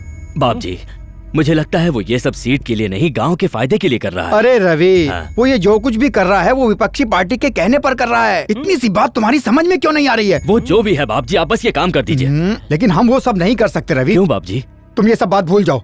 बाप जी ऐसा मत कहिए बाप जी। बाप जी सुनिए ना, मैंने पूरे गांव के सामने कसम खाई है कि मैं सैंक्शन पेपर उसके मुंह पे मारूंगा। अगर आपने ऐसा नहीं किया तो मेरी क्या इज्जत रह जाएगी? जो भी हो रवि, लेकिन मैं ऐसा नहीं कर सकता। करंट नहीं ला सकता बाप जी, सड़क नहीं बना सकता, हॉस्पिटल नहीं बना सकता। रवि ये सब छोड़कर अगर तुम मुझसे मेरी जान भी मांगेगा तो दे दूंगा। बाप जी बाप जी बाप जी बाप जी बाप जी, ये आप क्या कर रहे हैं बाप जी? अरे नहीं, अरे बाप जी छोड़ मुझे, मरने दे मुझे, जाने दे मुझे। छोड़िए, छोड़ मुझे, छोड़िए इसे। ये क्या कर रहे हैं आप? तो और क्या करूं मैं? अरे अभी आप मर जाते हैं अगर रवि तो आपको मरने देना। मैं आज इतना मजबूर हूँ कि रवि के लिए कुछ भी नहीं कर सकता। नहीं बाप जी, आपके बिना तो हम सब अनाथ हो जाएंगे बाप जी। मेरे लिए कितनी शर्म की बात है, मेरे बेटे ने कुछ मांगा और मैं उसे दे भी ना सका। पहली बार रवि ने मुझसे कुछ मांगा था और मैंने उसको मना कर दिया। धिक्कार है मुझ पे। देखो मैं तुम्हारे सामने असहाय खड़ा हूँ। इसने मुझसे पैसा नहीं मांगा, बिजली मांगी है। इसने पूरे गांव के सामने अपने बाप जी के लिए कसम खाई कि मेरे बाप जी वो सब करेंगे जो भी मैं बोलूंगा। अगर मेरा रवि बोले तो सड़क क्या, सोने की सड़क बनवा दूं मैं। अगर उसे पानी चाहिए तो बादलों से बारिश करवा दूं। अगर उसने बिजली मांगी तो पूरे गांव को दिवाली की तरह हर जगह रोशनी से भर दूंगा। लेकिन मैं ऐसा कुछ भी कर नहीं पा रहा हूँ। मुझे जीने का कोई हक नहीं है, मर जाना चाहिए मुझे, मर जाना चाहिए। बाप जी रघु, मुझे एक आइडिया आया है। हम ये घर बेच देते हैं और रवि के गांव की सड़क बनवा देते हैं। लेकिन इतने पैसों में तो सड़क नहीं बन पाएगी। तो क्या मेरी सारी जायदाद को बेचकर तो बन जाएगी सड़क? इससे तो केवल गड्ढे भर पाएंगे। बाप जी क्यों ना हम सरकार से पैसे मांग लें? अगर सरकार ने सुनी होती तो आज मुझे ये दिन न देखना पड़ता। पर सरकार तो हमारी पार्टी की है। हमारी पार्टी की सरकार होने के बावजूद हमें सड़क बनाने का अधिकार नहीं है। लेकिन बाप जी आप तो विधायक हैं। लेकिन एक आदमी इनकी कोई बात नहीं सुनता ना। ये पार्टी में पिछले 25 साल से अपने चप्पल खींच रहे हैं, लेकिन आज तक इन्हें मंत्री बनने का सौभाग्य प्राप्त नहीं हो पाया और इन्हें पार्टी मीटिंग से बाहर कर दिया।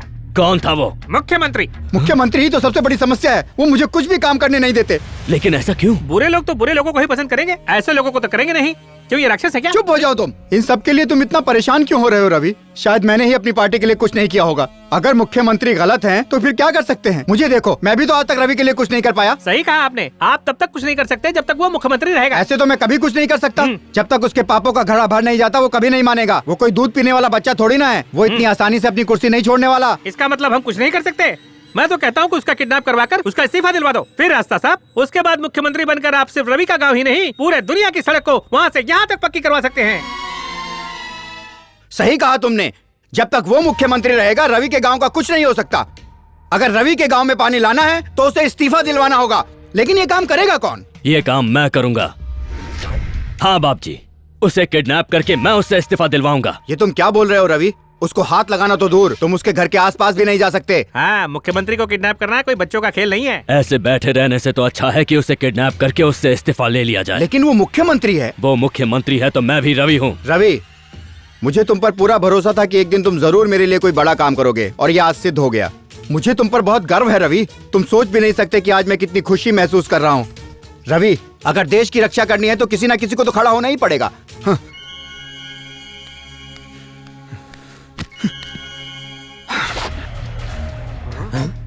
भगवत गीता में श्री कृष्ण ने कहा है कि न्याय के लिए किया गया कोई भी कार्य बुरा नहीं होता। तुम्हारी विजय हो। जाओ बेटे।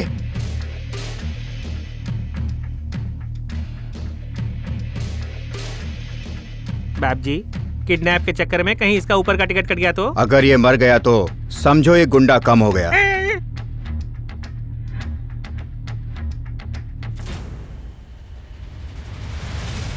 ओम भूर्भुवस्वः तत्सवितुर्वरेण्यं भर्गो देवस्य धीमहि धियो यो न प्रचोदयात्। हे भगवान, ये तो आपका भी प्रसाद चोरी कर लेता है।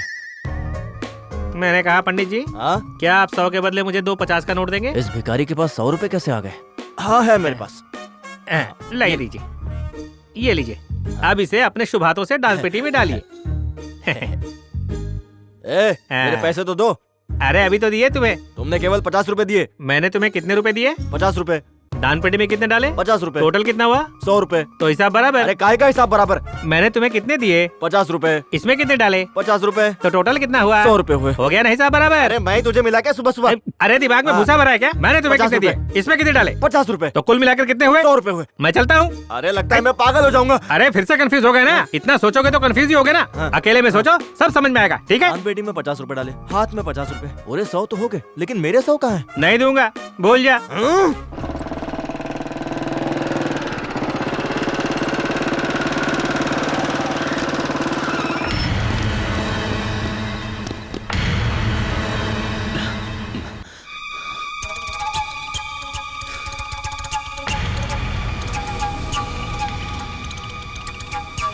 यही है वो।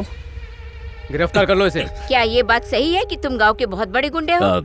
ये बिल्कुल झूठ है। तुम किसी भी औरत को बाथरूम में नहाते हुए देखते हो? क्या ये तुम्हारी गुंडागर्दी नहीं है, या फिर इस बात को भी झुठलाओगे? तुम इनके बाथरूम में गए थे, ऐसा केस दर्ज करवाया है। बोलो, गए थे कि नहीं? जी गया था। शर्म नहीं आई? क्या ये लड़की तुम्हारी पत्नी लगती है? ये तुमने खुद किया है या किसी के दबाव में आकर? अपनी मर्जी से किया। ऐसा क्यों किया? वो मैं सबके सामने नहीं बता सकता। जैसे आपकी जज बनने की मर्जी थी, आप जज बन गई। मेरी घुसने की मर्जी थी, मैं घुस गया। सारे गवाहों और सबूतों को मद्देनजर रखते हुए ये अदालत मुजरिम के खिलाफ फैसला लेती है कि एक औरत को उसकी इजाजत के बिना उसकी इज्जत के साथ खिलवाड़ करने पर अपराधी को 3 महीने की जेल और 10,000 एक्सक्यूज मी जज साहिबा, इसने मुझे नहाते हुए देखा तो आपने सिर्फ 10,000 का जुर्माना लगा दिया। क्या इससे इंसाफ हो जाएगा? औरत की इज्जत को पैसों से तौलकर उसकी खोई हुई इज्जत को वापस नहीं लाया जा सकता। ये सिर्फ मेरे ही बारे में नहीं है, बल्कि सवाल है देश की सभी महिलाओं का, जिनकी सुरक्षा इस देश के लिए एक सवाल बनती जा रही है। बस स्टॉप हो या बाजार हो, हम लोग अपने आप को कहीं भी सुरक्षित महसूस नहीं करती। अगर कोई लड़की ऑफिस से लेट घर आए तो उसे ही गलत समझा जाता है। अगर मैं बाथरूम में नहा रही हूँ और ये जानबूझ के अंदर घुस जाए तो क्या इसे 3 महीने की सजा देके छोड़ दिया जाएगा? मेरे हिसाब से आपके न्याय का तरीका बिल्कुल सही नहीं है। मुझे ऐसा इंसाफ नहीं चाहिए। अगर कोई चोर चोरी करता है और जब पकड़ा जाता है तो उसे वो सामान लौटाना पड़ता है। जब कोई बच्चा अपना खिलौना टूटने पर रोता है तो उसे चुप कराने के लिए मारा नहीं जाता, बल्कि दूसरा खिलौना दिया जाता है। मैं ये नहीं कह रही हूँ कि मुझे न्याय नहीं चाहिए, लेकिन मुझे मेरी इज्जत वापस चाहिए। ये कैसे मुमकिन है? तुम ही बताओ, तुम क्या चाहती हो?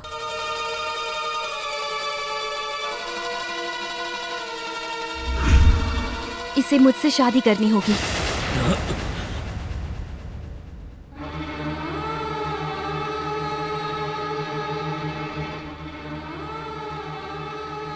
मेरे गले में मंगलसूत्र डालकर अपनी पत्नी बनाना होगा।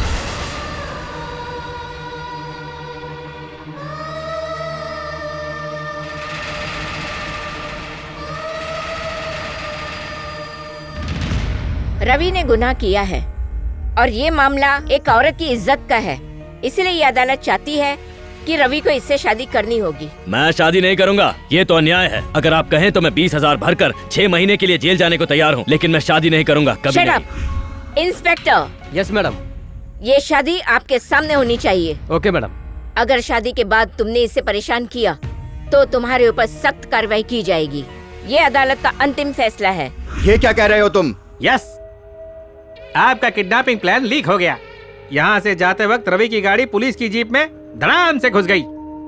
उसको गिरफ्तार करके ले गए। मैंने अपनी आंखों से देखा। अब बारी आपकी है। अगर पुलिस ने रवि की कुटाई की तो वो आपका नाम जरूर लेगा। सीएम को मारने का प्लान आप ही का था ना, तो आपको फांसी जरूर होगी।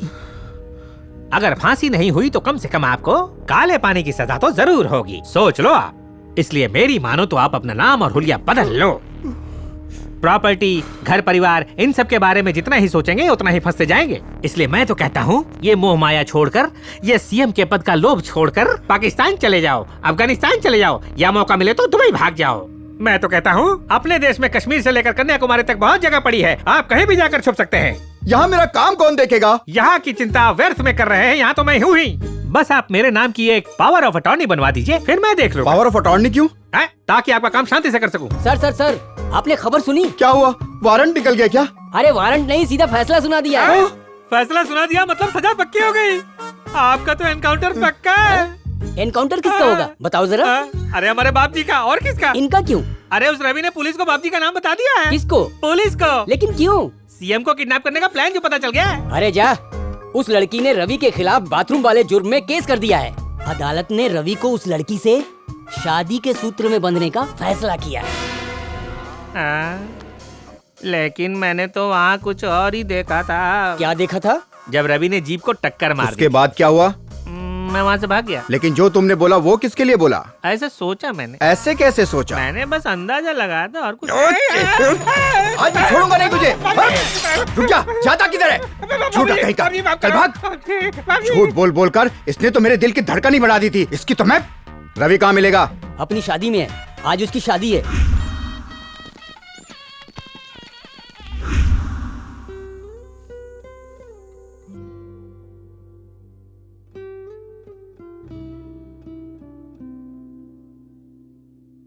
जब तुम टीचर से शादी करोगे तब तुम्हारे सारे पाप धुल जाएंगे। दुनिया तुम्हें कुछ भी कहे लेकिन मुझे किसी की परवाह नहीं। तो तुमने मुझे माफ कर दिया? प्यार किसी से भी हो लेकिन रिश्ता तो ऊपर वाला बनाता है। तुम मेरे साथ इतने सालों तक रहे लेकिन कभी कुछ गलत नहीं किया, इसीलिए मुझे तुम पर हमेशा से विश्वास रहा है।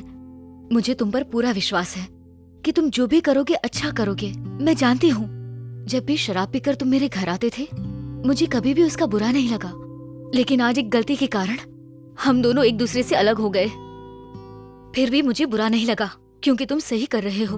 आज मेरी बस एक ही इच्छा है कि मैं तुम्हारी और उस टीचर दोनों की शादी कराऊं। आओ।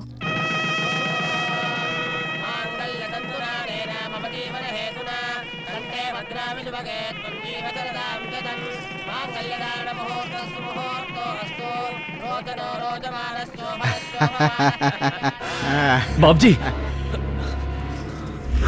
बाप जी मुझे माफ कर दीजिए, ये मैं अपनी मर्जी से नहीं कर रहा हूँ। नहीं बेटा, मुझे सब कुछ पता चल गया है, इसीलिए सुनते ही मैं तुम्हें आशीर्वाद देने चला आया। देखो कितना खुश हूँ मैं। तुम्हारी पसंद मुझे बहुत अच्छी लगी। दोस्त ये लो, ये मेरी तरफ से तुम आशीर्वाद समझ सकते हो, पकड़ो। बाप जी, आओ बाप जी का आशीर्वाद लो। चलो पैर छुओ, पैर छुओ। आशीर्वाद के लिए मेरे भैया भी जिंदा हैं और चाचा जी भी, जिन्होंने हमें रहने के लिए घर दिया था। मैं इस गांव के हर इंसान के पैर छूंगी, लेकिन इनके पैर कभी भी नहीं छूंगी। क्या है, क्यों चिल्ला रहे हो? शादी से पहले ये तुम्हारी बहन थी, अब मेरी पत्नी है। मैं इसे मारूं या चिल्लाऊं, कुछ भी करूं। तू इसे मारेगा? हिम्मत है तो हाथ लगाकर दिखा।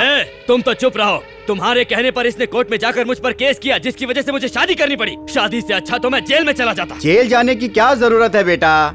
शादी हो जाने के बाद पत्नी ही तुम्हारी पहली जिम्मेदारी है। अगर तुम्हारी पत्नी कभी तुमसे कहे आज के बाद तुम बाप जी से मिलने कभी नहीं जाओगे, तो सुनो, उसकी बात मत टालना। बाप जी, आप ऐसा क्यों कह रहे हैं?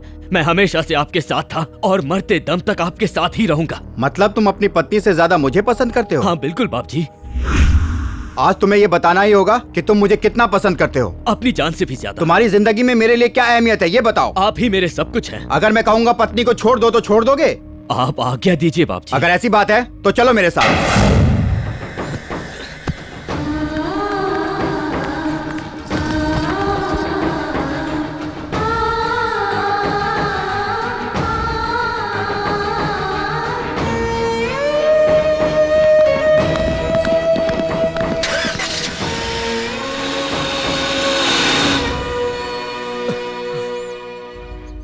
इस नीच आदमी से शादी करके क्या मिला तुम्हें?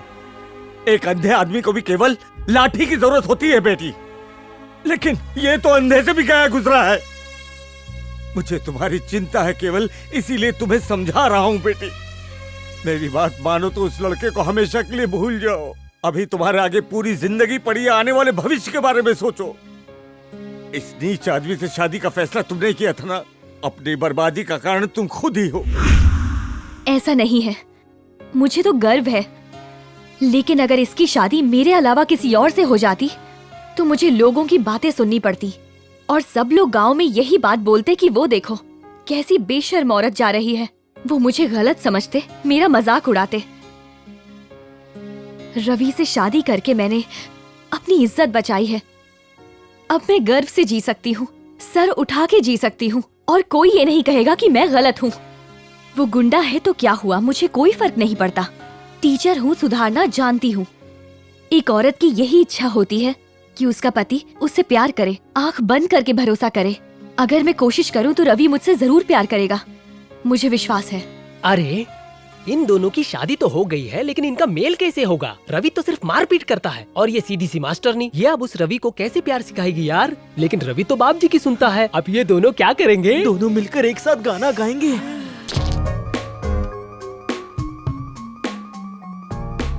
क्या पंडित, आज प्रसाद नहीं खिलाएगा क्या? नहीं मिलेगा। 100 रुपए के छुट्टे तो होंगे ना? ऐसे क्यों देख रहा है यार? बेशरम, पहले मेरे 100 रुपए तो दे। बहुत चालाक हो गए तुम। इस दुनिया में किसी पे भरोसा नहीं करना चाहिए। ये लो 100 रुपया। पहले बेवकूफ बन गया था, इस बार बेवकूफ नहीं बनूंगा। इस बार मैं ऐसे बनाऊंगा। ठीक है। अरे पंडित, मेरे 100 रुपए दे दो। अभी तो दिए। कितने दिए? 50-50 के नोट दिए। लेकिन मैंने तो तुम्हें 100 रुपए। तुमने वहाँ कितने रखे? 100 रुपए। हाँ, तो टोटल कितने हुए? 200 रुपए। और मुझे कितने दिए? 100 रुपए। तो बाकी के 100 रुपए? तुमने तो केवल मुझे 100 रुपए दिए ना। अरे पंडित, मैंने तुझे कितने पैसे दिए? 100 रुपए। तूने वहाँ कितने रखे? 100 रुपए। दोनों एक साथ मिलाकर कितने हुए? 200 रुपए हुए। और मुझे कितने दिए? 100 रुपए। तो बाकी के 100 रुपए कौन देगा? अरे तुमने तो 100 रुपए दिए ना। हमेशा कंफ्यूजन पैदा करते हो। बताओ कितने पैसे दिए? 100 रुपए। तुमने वहाँ कितने रखे? 100 रुपए। तो टोटल कितने हुए? 200 रुपए। और मुझे कितने दिए? 100 रुपए। तो बाकी के 100 रुपए किधर है? लेकिन तुमने तो 100 दिए ना। तुम्हें टोटल कितने देने चाहिए थे? 100 रुपए। यही तो मेरा 100 रुपया है। निकाल यहाँ से। हमेशा मुझे लूटता रहता है, देख लूंगा तुझे।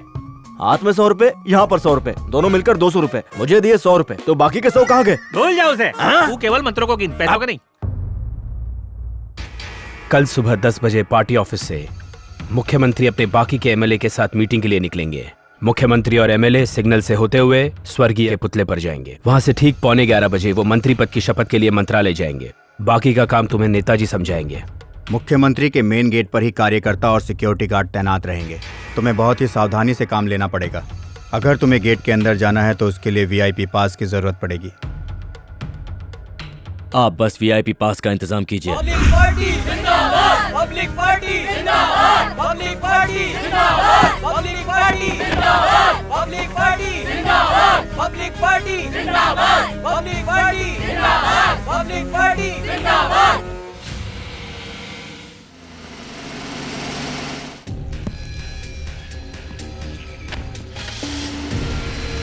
पास प्लीज। ओके, पास। दयाल प्रताप सिंह यानी मैं। दयाल प्रताप सिंह यानी मैं भारत के संविधान को साक्षी मानकर। ए मिस्टर, रुकिए। रुकिए। ओके।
मैं माननीय मुख्यमंत्री जी और उनके सभी मंत्रियों का स्वागत करता हूं।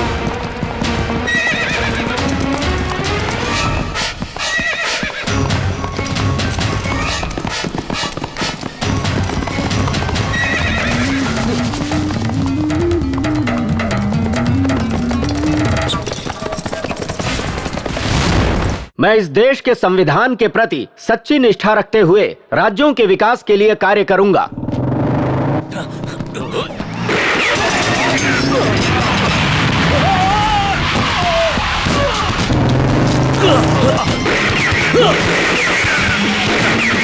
ईश्वर को साक्षी मानकर यह शपथ लेता हूं।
रुक जा, भागना किधर है?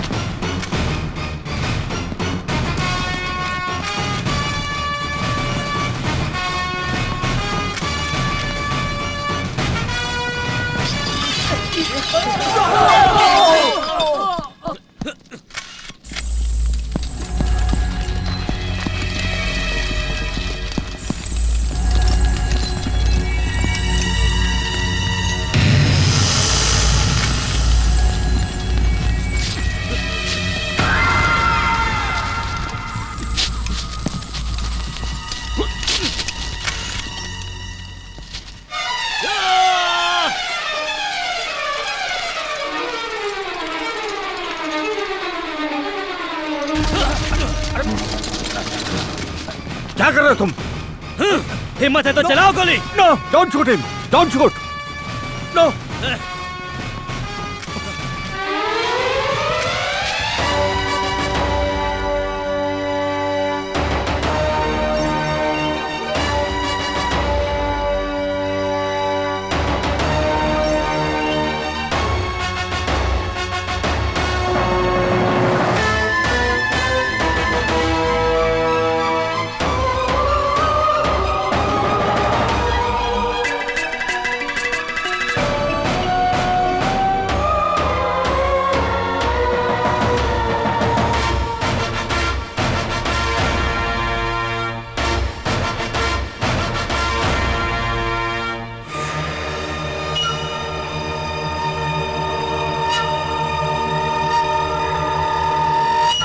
मैं आपका नेता बाबूराव महेश्वर उर्फ बाबजी प्रदेश के मुख्यमंत्री के रूप में सच्ची निष्ठा और ईमानदारी से प्रदेश की सेवा करूंगा। मैं जो कुछ भी करूंगा अपने हित के लिए नहीं करूंगा, बल्कि इस प्रदेश और प्रदेश की जनता के लिए करूंगा। आप लोगों की भलाई के लिए पूरी ईमानदारी से काम करूंगा। मेरा सपना पूरा हो गया, पूरा हो गया। बचपन से मैंने सिर्फ एक ही सपना देखा था कि मैं मुख्यमंत्री बनूं। आज पूरा हो गया। राज्यपाल से हाथ मिलाया? हाथ ही नहीं मिलाया, बल्कि फोटो भी खिंचवाई। शपथ पत्र पर साइन किए, ये भी जरूरी होता है, नहीं तो सपने में भी सब लोग आपकी इज्जत का कचरा बना देंगे। शपथ पत्र पर इतना बड़ा साइन करके आया हूँ कि वो कभी मिटा ही नहीं पाएंगे। आपके मंत्रालय में कितने नए और कितने पुराने चेहरे दिखे? पुराने चेहरे? छी, पुराने चेहरों को तो मैं अपने मंत्रिमंडल में देखना भी नहीं चाहता। सभी के सभी नए चेहरे होंगे। जितने भी मंत्री होंगे सब मेरे ही आदमी होंगे। पुराने मुख्यमंत्री के साथ सबको निकाल दूंगा, तभी मैं चैन की नींद सोऊंगा। मेरी पार्टी के मंत्रिमंडल में सिर्फ मेरी ही जाति के लोग और मेरे ही रिश्तेदार होंगे। और हमारा क्या होगा? तुम्हारा मतलब? मंत्री के लिए। तुम तो अपने हो, तुम क्यों चिंता कर रहे हो? जाओ मजे लो। और हमारा? तुम्हें क्या चाहिए?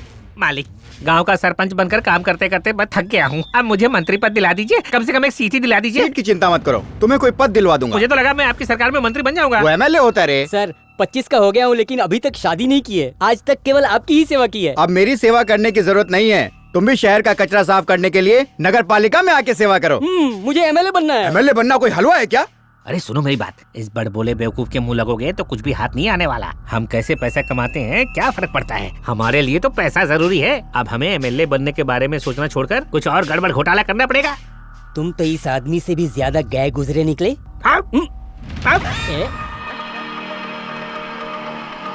चुप। नमस्कार, आज की सबसे बड़ी खबर ये है कि मुख्यमंत्री का अपहरण हो गया है। अब क्या होगा? ये अपहरण आज सवेरे ही हुआ अरे रे रे रे रे। शपथ ग्रहण समारोह के बाद किसी अज्ञात व्यक्ति ने उनका अपहरण किया है। हमारे सूत्रों के अनुसार क्या गजब का काम किया है रवि ने। तू मेरा ही बेटा है। मैंने पहले ही बोला था रवि मुख्यमंत्री को जरूर किडनैप कर लेगा। भगवान ने रवि को दुनिया में मेरे लिए ही भेजा है। अब मुझे मुख्यमंत्री बनने से कोई नहीं रोक सकता। कि ये जरूर किसी की सोची समझी चाल है। ये क्या अनाप शनाप कुछ भी बोले जा रही है? मैं हूँ उसका दुश्मन।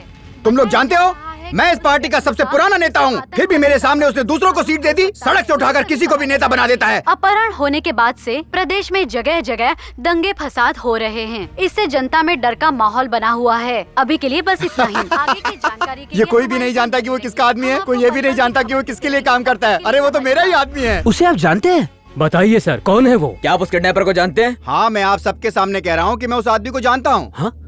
अब ये नहीं पूछोगे कि कैसे जानता हूँ। मैं उसे वैसे ही जानता हूँ जैसे कि दो पड़ोसी एक दूसरे को जानते हैं। ठीक उसी प्रकार जैसे एक आम आदमी अपने विधायक के बारे में जानता है। उसने कई बार मुझे भी फोन करके धमकियां दी है और बोला कि मुख्यमंत्री अपने बारे में ज्यादा और प्रदेश के बारे में कम सोचता है। इसीलिए मैंने उसको अपने पास बुलाया और कहा कानून को हाथ में मत लो। मैंने मुख्यमंत्री जी को भी अपनी तरफ से समझाने की पूरी कोशिश की थी, लेकिन उन्होंने मेरी एक बात भी नहीं सुनी। क्या आप उसे अच्छी तरह से जानते हैं? उसका गाँव मेरे ही जिले में आता है। मेरे पास के ही गाँव में रहता है वो। उसका नाम सर? उसका नाम रविंद्र है। वो तो पहले से ही आतंकवादियों के साथ काम करता था।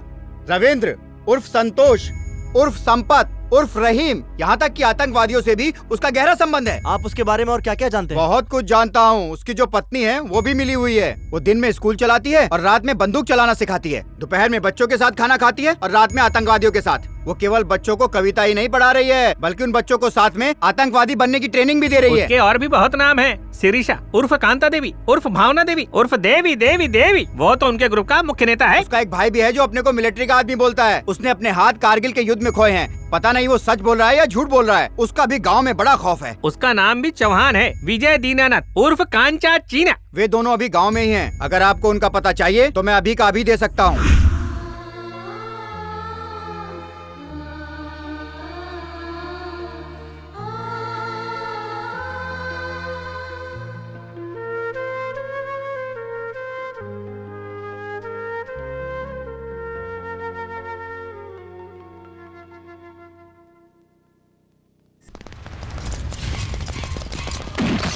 कम ऑन, हिलना मत, हाथ ऊपर। तुम्हें गिरफ्तार करने का ऑर्डर है। लेकिन क्यों? तुम्हें सच में नहीं पता तुमने क्या किया है? गलत काम करना तो दूर, मैंने कभी सोचा भी नहीं। ऐसा क्या सबूत है तुम्हारे पास कि मैंने कोई गुनाह किया है? मेरी गिरफ्तारी से पहले कोई एफआईआर दर्ज की होगी नहीं तो कोई चार्जशीट दाखिल की होगी मेरे खिलाफ। FIR तो उन लोगों के लिए बनाई जाती है जिसने चोरी की है या डाका डाला है, लेकिन तुमने जो गुनाह किया है उसके लिए FIR और चार्जशीट की कोई जरूरत नहीं है। हमने ऐसा कौन सा जुर्म किया है? क्या हमने कोई बहुत बड़ा घोटाला कर दिया है, या हमने किसी का खून कर दिया है, या फिर किसी बैंक या लोगों का पैसा लेकर भाग गए हैं? मुख्यमंत्री का किडनैप हुआ है और उनका किडनैप तुम लोगों ने ही किया है। इंस्पेक्टर, क्या बकवास कर रहे हो तुम? चुप रहो। इतना बताओ कि मुख्यमंत्री को कहाँ रखा है? हम मुख्यमंत्री को किडनैप क्यों करेंगे? आपके पास इस बात का सबूत है? उनका किडनैप रवि यानी तुम्हारे पति ने किया है। तुम्हारा पति रवि आतंकवादी गिरोह से मिला हुआ है। तुम दोनों भी उसी के लिए काम करते हो और इस किडनैपिंग में उसका साथ दिया है। नहीं, उस किडनैपिंग से हमारा कोई ताल्लुक नहीं। तुम्हें भी उसके बारे में कुछ पता नहीं है क्या? ये तो पता ही होगा कि रवि ने किडनैप किया है। वो क्या काम करता है वो तो पता ही होगा ना। मैं अच्छी तरह जानता हूं तुम जैसों से कैसे निपटना है। तुम्हें ये बताने में शर्म आ रही है कि तुम्हारा पति एक गुंडा है, लेकिन जाकर मेरी पत्नी से मेरे बारे में पूछो तो वो शान से बोलेगी कि मेरा पति एक पुलिस वाला है। तुम्हारे पूरे गांव को पता है कि तुम्हारा पति रवि एक गुंडा मवाली है, छोटी छोटी बात पर मारपीट करता है। फिर ये बात तुम्हें कैसे नहीं पता कि तुम्हारा पति क्या करता है? ये तो पता ही होगा कि उसका कितनी औरतों के साथ चक्कर है। क्या उसने अपनी इन हरकतों के बारे में तुम्हें कुछ नहीं बताया? या फिर अब भी यही कहोगी कि तुम्हें इसके बारे में कुछ नहीं पता? नहीं पता। तुम्हें जो पूछना है मुझसे पूछो। अगर इतनी दया आ रही है तो सब कुछ सच सच क्यों नहीं बता देते? आज मुख्यमंत्री जी का किडनैप हुआ तो सिर्फ तुम्हारी वजह से। अगर तुमने उस रवि का साथ नहीं दिया होता तो हमारे मुख्यमंत्री जी का कभी भी किडनैप नहीं हुआ होता। अब देख मैं कैसे अपने तरीके से इससे सच उगलवाता हूँ। चल बता, तेरा पति कहाँ छुपा है? नहीं जानती। नहीं जानती? इंस्पेक्टर, तू ये गलत कर रहा है। शर्म नहीं आती तुझे एक औरत पर हाथ उठाते हुए? तेरी माँ को शर्म आ रही होगी कि तुझ जैसे बेटे को उसने जन्म दिया। इस गलती के लिए तुझे भगवान माफ नहीं करेगा। तो इंसान नहीं, दरिंदा है।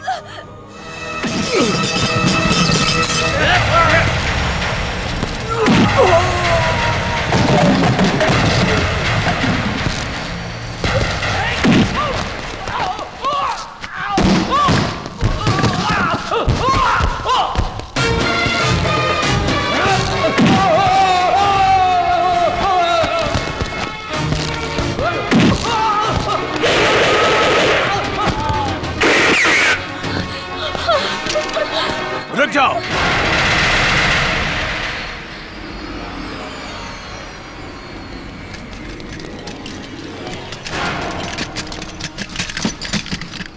हथकड़ी लगाओ इसे।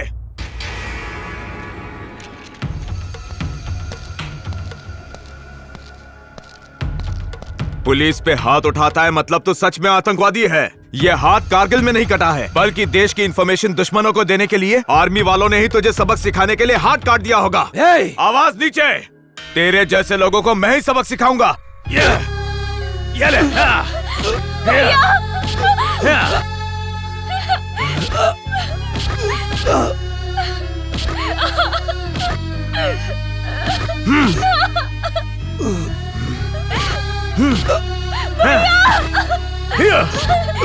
बस करो, रुक जाओ।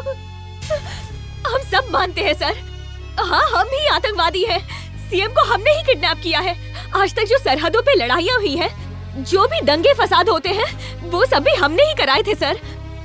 जो भी हत्याएं हुई हैं या चोरियां हुई हैं, उन सब में भी हमारा ही हाथ है। आज तक जो भी किडनैपिंग हुई है या फिरौती मांगी गई है, उन सब में हमारा ही हाथ है। हम ही सबका कारण है। हाँ, अभी जो केरल में तूफान आया था, उसके पीछे भी तो हम ही दोनों का हाथ है। सीएम का किडनैप भी हमने उनकी कुर्सी के लिए किया है। मेरा पति सीएम बन सके इसलिए किया है, इसीलिए किया है। अब यही बात इस पेपर पे लिख के दे दो। मैं शिरीषा उर्फ कांता देवी उर्फ भावना देवी और मेरा भाई चौधरी उर्फ गणेश, हम दोनों ने ही मुख्यमंत्री का किडनैप किया था। सीएम का किडनैप करने वाला मेरा पति रवि उर्फ रावण एक आतंकवादी संगठन का सदस्य है और इस पूरे काम को अंजाम हम तीनों ने मिलकर दिया है। किस संगठन से हो तुम? इस संगठन से हूँ, ये जानना तेरे लिए जरूरी नहीं। तो फिर मुझसे क्या चाहते हो ये बताओ। मैं बस चाहता हूँ कि तू इस पर साइन कर दे। इस पर लिखो कि तुम सीएम पद से इस्तीफा दे रहे हो। क्या बकवास कर रहे हो तुम? मैं क्यों इस्तीफा दूं? और किस लिए? मेरे लिए इस्तीफा दो, क्योंकि ना तुमने मेरे गांव में पानी दिया ना बिजली। तुम्हारी वजह से मेरे गांव में आज तक सड़क नहीं बनी और मैं जानता हूँ तुमने ये सब क्यों किया, क्योंकि तुम्हें मेरे बाप जी से नफरत है। बाप जी कोई गुंडा है? ए, जबान संभाल। मेरे बाप जी के खिलाफ एक शब्द कहा तो छोड़ूंगा नहीं। वो तुम्हारी पार्टी में विधायक है और तुम जानते नहीं। मेरे बाप जी की इतनी कोशिशों के बावजूद भी तुमने हमारे गांव के लिए एक पैसा नहीं दिया। ऐसा तुमसे किसने कहा? मेरे बाप जी ने। इसका मतलब उसी ने मेरा किडनैप करवाया? उन्होंने कुछ नहीं किया, तुम बस साइन करो। बेवकूफ, तुम्हारा बाप जी एक बुरा आदमी है। विकास के नाम पर वो लोगों का करोड़ों रुपया खा चुका है। बहुत हुआ। एक और शब्द कहा तो मैं तुम्हें काट कर रख दूंगा। मेरे बाप जी मेरे लिए सब कुछ है। मुझ पर विश्वास नहीं तो पूरे गांव से पूछो, वो भी तुमसे यही कहेंगे। उसकी बातों ने तुम्हारी आंखों पर पट्टी बांध दी है। कौन सी बात सही है और कौन सी बात गलत है उसमें फर्क नहीं कर पा रहे हो। लेकिन तुम तो अपराधी हो, तुम क्या समझोगे मेरी बात? हमारे मंत्रिमंडल में जितने भी अपराधी मेंबर्स के रिकॉर्ड्स थे उन्हें मैंने उजागर किया है। उस बाबूराव का साथ छोड़ दो, उसने कभी कोई अच्छा काम नहीं किया, वो तुम्हें भी बर्बाद कर देगा। मुझे तुम्हारी बकवास सुनने में कोई दिलचस्पी नहीं है, चुपचाप साइन करो वरना। अगर मैं इस पर साइन कर दूं तो क्या गारंटी है कि वो तुम्हारा काम कर देंगे? गारंटी है कि वो करेंगे, मेरे गांव को स्वर्ग बना देंगे।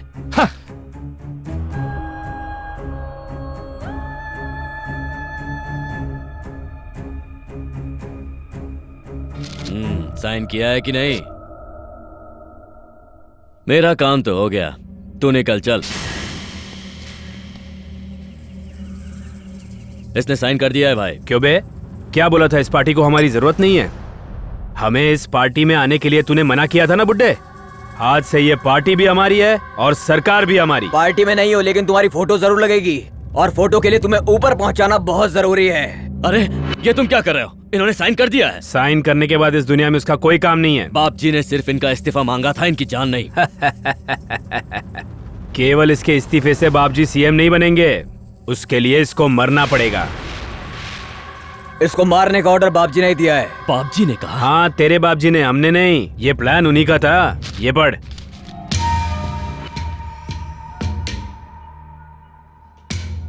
तू और तेरा पूरा परिवार सब नक्सलवादी बन गए। तुमने मुख्यमंत्री को मारा है और इसीलिए पुलिस ने उन दोनों को गिरफ्तार कर लिया है। क्यों विश्वास नहीं होता ना कि तेरे बाप जी ने तेरे साथ ये किया? बाप जी किसी का सगा नहीं है, वो सांप से ज्यादा जहरीला और शेर से ज्यादा खतरनाक है। और तू तो उसके टुकड़ों पे पलने वाला गुलाम था रवि। तुझे मालूम है बाप जी ने हमें यहाँ किस लिए भेजा है? उन्होंने तुम्हारा भरपूर इस्तेमाल किया है। मुख्यमंत्री को किडनैप करने के लिए पुलिस तेरा कभी भी इनकाउंटर कर सकती है। तेरी पत्नी और उसके भाई दोनों ने गुनाह कबूल कर लिया है कि ये सब उन दोनों ने ही किया है। अब तुम दोनों नहीं बच सकते हो।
चलिए, चलते रहिए, चलते रहिए।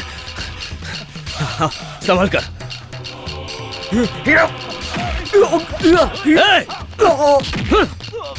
छोड़।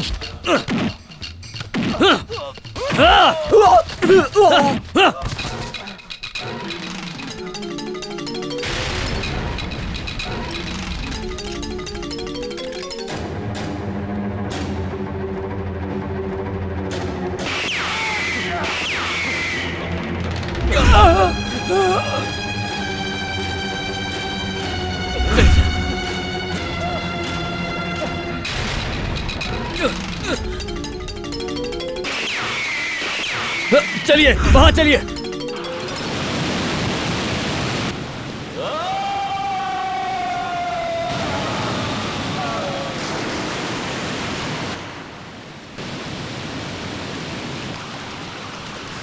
आप ठीक हैं? मेरा हाथ मत छोड़िएगा।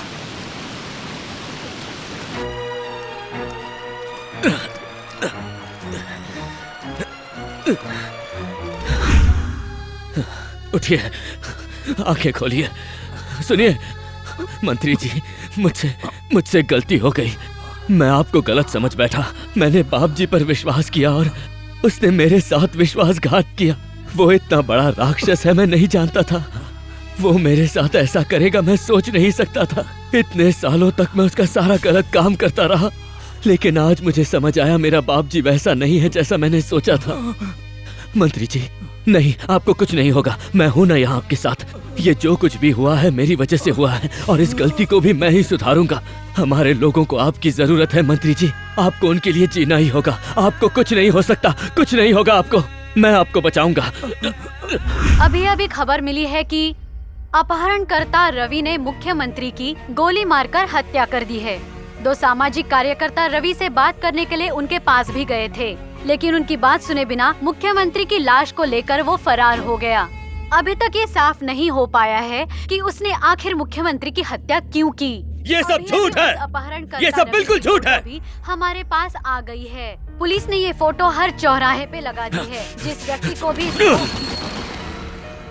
तुम वो आतंकवादी हो ना? मैं आतंकवादी नहीं हूँ डॉक्टर, मुझे आपकी मदद चाहिए। मुख्यमंत्री जिंदा है। क्या? मैं सच कह रहा हूँ सर, उन्हें गोली लगी है, उनकी जान खतरे में है। मेरे साथ चलिए, अगर आप मेरे साथ चलेंगे तो वो बच जाएंगे। प्लीज डॉक्टर चलिए। डॉक्टर हमारे पास ज्यादा वक्त नहीं है, प्लीज जल्दी चलिए। चलिए। अभी कहाँ है वो? मैं आपको लेके चलता हूँ, आइए। ओके, तुम यहीं रुको, मैं अंदर से बैग लेके ठीक है डॉक्टर।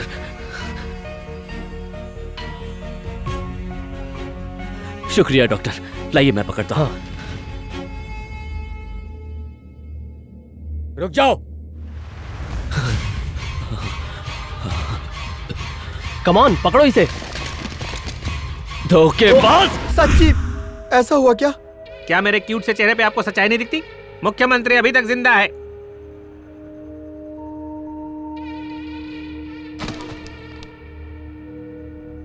विश्वास नहीं होता तो इनके चेहरे देखो। इस हीरो का चेहरा देखो, इस राक्षस का चेहरा देखो। इन दोनों को आपने एक छोटा सा काम दिया था, वो भी इनसे ठीक से नहीं हुआ। इन्हें तो मैं तलवार से काटूंगा। अरे मैं तुम्हारी बात नहीं कर रहा हूँ, जरा दूर रहो। हाँ, ये भी कोई बात होती है? ये तो कितने पुराने वफादार हैं, हमेशा आपकी सेवा करते हैं। क्यों, सही कहा ना? ठीक है। अब ऐसे बैठने से क्या होगा बाप जी? आपके पूरे प्लान को चौपट कर दिया उसने। अब आप सीएम कैसे बनोगे? नए आदमियों को लूंगा, अपने लोगों को लूंगा, ये करूंगा, वो करूंगा। वो रवि तो सीएम को लेके भाग गया। सीएम बनने के सपने देख रहे थे ना, अब वो शातिर सीएम तुम्हें निचोड़कर आपके हाथ काट कर वहाँ लटका देगा। अगर अभी भी सीएम बनने का सोच रहे हैं तो अपने इस हसीन सपने को भूल जाइए। अब तो आप प्रायश्चित की अग्नि में जलकर और ज्यादा काले हो जाएंगे। अगर सीएम ने अपना मुंह खोला तो सबसे पहले आपका ही नाम लेगा, हम लोगों का नहीं। और फिर उस रवि की जगह आपको फांसी के फंदे में लटका देंगे। अभी कहाँ मिलेगा वो? ये तो उस रवि को ही मालूम है।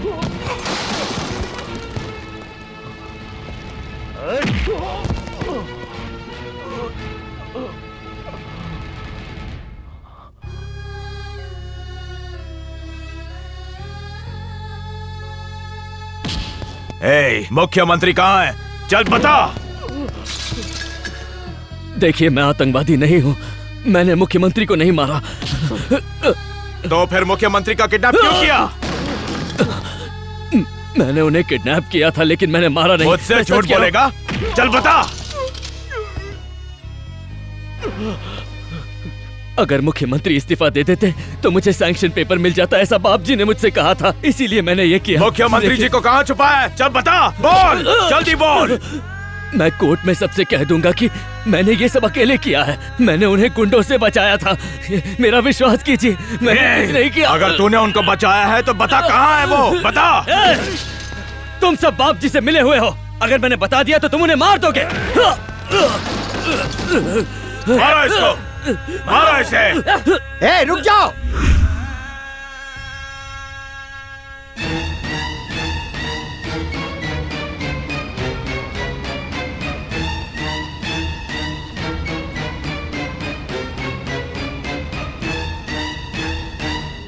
Good morning sir. उसे मारने की हिम्मत कैसे हुई? ये मेरा बेटा है, ये सोचकर मैंने बेटा पैदा नहीं किया और तुम लोग इसे मार रहे हो। एक बात सुन लो, मैंने अगर तुम्हारा ट्रांसफर जंगल में ना करा दिया ना तो मैं अपने को रवि का बाप नहीं कहूंगा।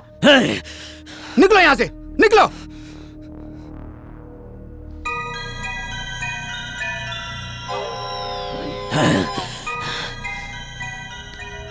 तुम्हें परेशान होने की जरूरत नहीं है, मैं तुम्हारे लिए तो आया हूँ।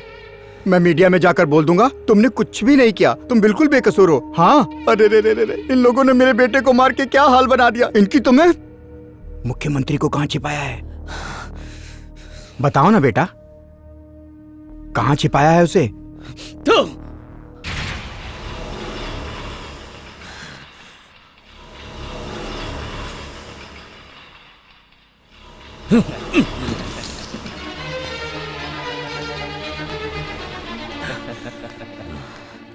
बेटा, मैं तुम पर बिल्कुल भी गुस्सा नहीं हूँ। छी, एक बाप अपने बेटे से भला कैसे गुस्सा हो सकता है? गुस्सा तो तुम्हें मुझ पर आना चाहिए। गलती तो मैंने की है ना। बोलो, बोलो ना बेटा, कहाँ है मुख्यमंत्री? अगर मैंने तुझे बता दिया तो तू उन्हें मार देगा, है ना? बिल्कुल सही कहा तुमने। मेरे मरने के बाद सब तेरा ही तो है। मेरे रिटायरमेंट के बाद तू ही अगला मुख्यमंत्री बनेगा। मुझे अपना बेटा कहता है? तेरे जैसे गिरे हुए आदमी का बेटा बनने से तो अच्छा है कि मैं अनाथ ही रहूं। तूने हमेशा मेरा इस्तेमाल किया है और आज भी यही करने आया है। तू तो इंसान के भेष में राक्षस है। मैंने आंख बंद करके तुझ पर भरोसा किया और तूने उस मुख्यमंत्री को मारकर अपने इस बेटे को आतंकवादी घोषित करने का प्लान बनाया। मैंने सोचा तुम गांव का भला करोगे, लेकिन तुम तो धोखेबाज निकले। गांव की गली गली में घूमकर गलत तरीके से वोट इकट्ठा करके मैंने तुम्हें हर बार इलेक्शन जितवाया, लेकिन तूने उस कुर्सी पर बैठकर भला करना तो दूर, न जाने कितने लोगों के परिवार उजाड़ दिए। मैंने तुझे हमेशा अपनी माँ से, अपने बाप से, भगवान से बढ़कर समझा, लेकिन तू इन रिश्तों के लायक ही नहीं। हम जैसे गरीबों का फायदा उठाने वाले तुम जैसे गद्दारों को मैं नहीं छोड़ूंगा, मार डालूंगा। तुम जैसे मंत्रियों की वजह से हमारा देश आगे नहीं बढ़ पा रहा है। मंत्री जी जिंदाबाद, मंत्री जी जिंदाबाद। 2 मिनट लगेंगे तेरा सर धड़ से अलग करने के लिए। इस देश को बचाने के लिए तुझे मरना होगा। हमें इस गंदगी को हटाना होगा। मेरा भारत महान बस कहने से नहीं होगा, तो जैसे देशद्रोहियों को मारने से होगा। अब मैं तुझ जैसे राक्षस को मारकर अपने गांव को तेरे आतंक से मुक्त करूंगा, यह मेरा वादा है।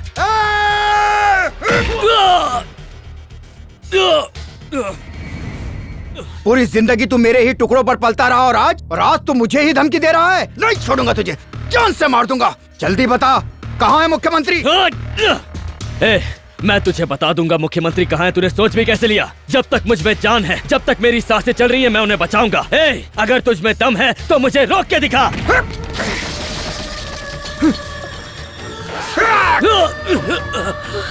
मारना, मार मुझे। अगर अपने पापों का प्रायश्चित मुझे खून बहाकर करना पड़े तो यही सही। मार और मार, मेरे साथ यही होना चाहिए। तू जैसे राक्षस का साथ देने की यही सजा मिलनी चाहिए। मार मार। मैं इसे गोली मार दूंगा। अब बता कहाँ है वो, बोल। गोली मारेगा तो चला चला गोली। मुख्यमंत्री को कहाँ छुपाया है? नहीं बताऊंगा। बताएगा कि नहीं? बोला ना, नहीं बताऊंगा।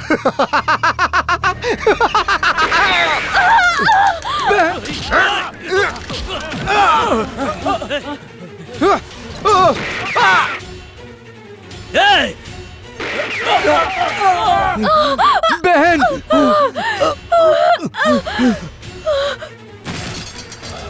तुमने ऐसा क्यों किया? ये क्या हुआ? चलिए इसे हॉस्पिटल ले चलते हैं। ये सब मेरी वजह से हुआ है। ना मैं सीएम को किडनैप करता और ना ये सब होता। कैसे भी करके सीएम सर को बचा लो। उनका जिंदा रहना बहुत जरूरी है, तभी तुम बच सकते हो। मुझे कुछ नहीं होगा, तुम्हें भी कुछ नहीं होगा।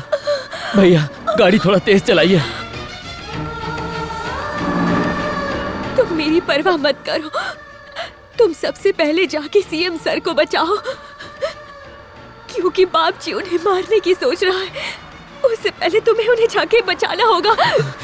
तुम उनके बारे में मत सोचो, उन्हें कुछ नहीं होगा, लेकिन पहले तुम्हें हॉस्पिटल ले जाना है। मेरी बात को समझो, तुम्हारे पास इतना समय नहीं है। जब मेरे भैया लड़ाई के लिए सरहद पर गए थे, तब मुझे विश्वास था कि वो अपनी जान की परवाह किए बिना वो अपने देश की रक्षा जरूर करेंगे। अगर वो लड़ते वक्त शहीद भी हो जाते तो भी मुझे इस बात का जरा भी दुख नहीं होता। सही कहा ना भैया?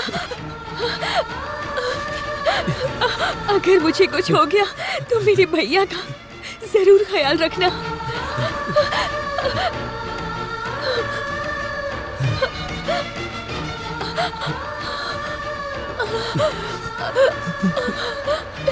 मेरे भैया एक सच्चे देशभक्त हैं। मुझे परवाह नहीं कि वो मेरा कितना ख्याल रखते हैं, लेकिन जब वो देश के लिए लड़ते हैं तो मुझे ज्यादा खुशी होती है।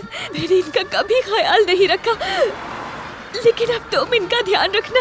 मेरे सिवा मेरे भैया का कोई भी नहीं है। वादा करो तुम इनका ध्यान रखोगे। टीचर मैडम, तुम मुझे मेरे नाम से नहीं बुला सकते हो क्या? तुमने अब तक मुझे अपनी पत्नी नहीं माना। मैंने तुमसे जबरदस्ती शादी की, इसलिए तुम मुझसे गुस्सा हो ना? नहीं सिरिसा, ऐसा नहीं है। मैं तुमसे इस गांव में मैं एक सैनिक की बहन बन के आई थी, लेकिन अब लोग मुझे तुम्हारी पत्नी के रूप में जानते हैं। गांव का विकास करोगे ना? मैं ये करूंगा। मैं तुमसे वादा करता हूँ, तुम्हें कुछ नहीं होगा, कुछ नहीं होगा।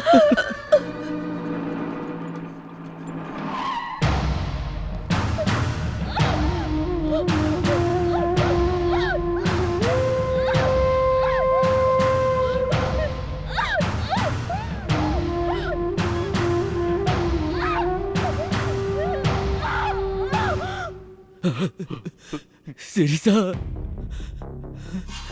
सिरिसा, सिरिसा, भैया ये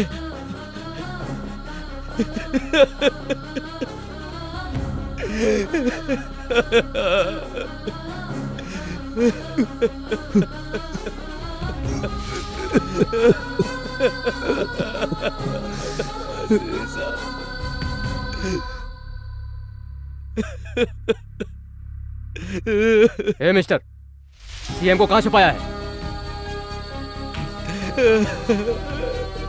ए, बोलो, मैं तुमसे कुछ पूछ रहा हूँ।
आइए सर।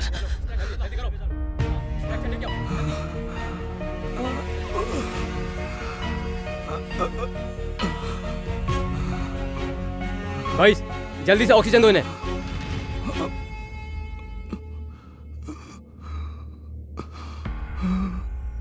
सर, इन्हें जल्दी से एम्बुलेंस से ले जाना होगा। उसके अंदर ही हम ऑपरेशन की तैयारी कर लेंगे। ओके, हम इन्हें शिफ्ट करेंगे। चलो जल्दी जल्दी जल्दी उठाओ। जल्दी करो, जल्दी। किसी को मत छोड़ना।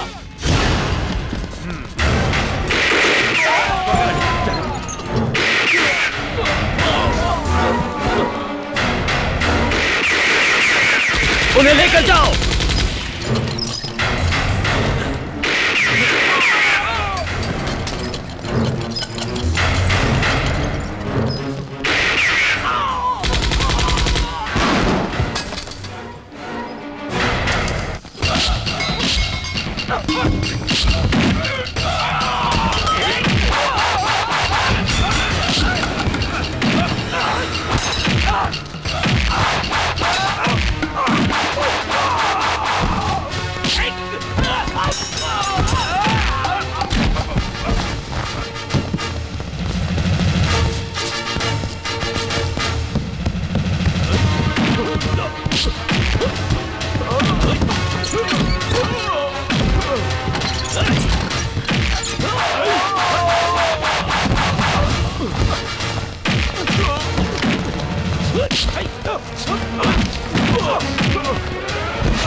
नहीं बाप जी, बाप जी मेरी बात सुनो, गोली मत चलाओ, रुक जाओ, गोली मत चलाओ।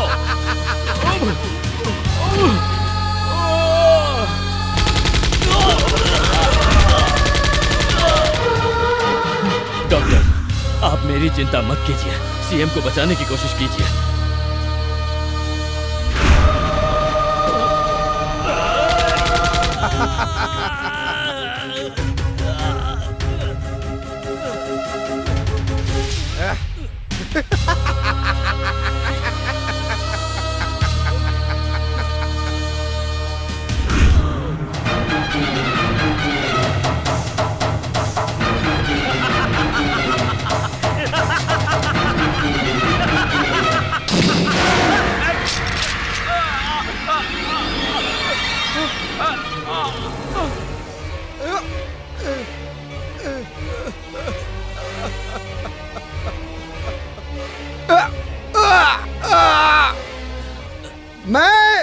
मैं बाबूराव महेश्वर राव, इस प्रदेश का मुख्यमंत्री।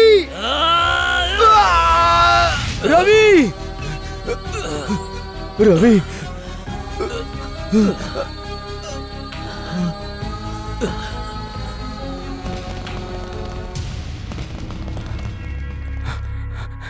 रवि सर, मुख्यमंत्री को बचा लीजिए, उनका बचना बहुत बहुत जरूरी है। मुझे छोड़ दीजिए, उन्हें बचाइए सर, प्लीज। ओके, प्लीज उन्हें बचाइए। चलो जल्दी करो।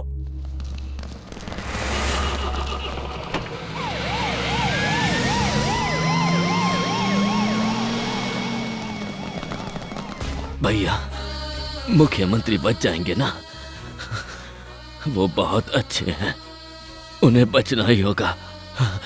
भैया, मुझसे गलती हो गई, मैंने उनका अपहरण किया, लेकिन आज उन्हें बचाकर मैंने अपनी गलती सुधार ली। भैया, मैंने गलती सुधार ली। मैंने गांव वालों से वादा किया था कि गांव में बिजली, पानी और सड़क बनवाऊंगा, लेकिन मैं ये नहीं कर पाया। भैया सुनिए, आप मुझसे एक वादा कीजिए कि आप मुख्यमंत्री से कहकर गांव में ये सब करवाएंगे। मैं उनको जरूर बोलूंगा। जिस गांव के लिए तुमने अपनी जान दे दी, जिस पानी के लिए तुमने वादा किया था, अब वो नहर के रूप में गांव में आएगी। जिस जगह के लिए तुम अपनी जान दे रहे हो, मैं तुमसे वादा करता हूं कि उस जगह पर अब हॉस्पिटल बनेगा। यह गांव अब रवि के नाम से जाना जाएगा और हर कोई गर्व से कहेगा कि यह हमारे रवि का गांव है, ताकि आने वाली पीढ़ी रवि को एक महान व्यक्ति के रूप में याद रखेगा। तुम्हारे जैसों को आर्मी में होना चाहिए, राजनीति में होना चाहिए, देश के हर कोने में होना चाहिए, ताकि हमारा देश तरक्की की राह पे चल सके।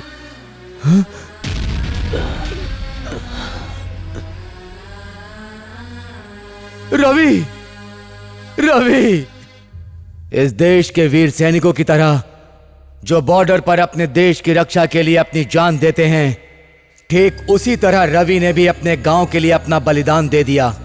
मुख्यमंत्री ने जातिवाद खत्म कर सच्चे उम्मीदवारों को मंत्री पद के लिए चुना और उन्हें हिदायत दी कि वो जनता के बीच जाएं, उनकी समस्याओं को सुने और उन्हें दूर करें, ताकि वो भी रवि की तरह देश की तरक्की के बारे में सोचें और उसे दूर करें। किसी पार्टी का झंडा केवल पार्टी के लिए होता है। अगर देश की तरक्की चाहते हैं तो सभी लोगों को एक साथ मिलकर काम करना होगा, तभी इस देश की तरक्की होगी और देश का विकास होगा।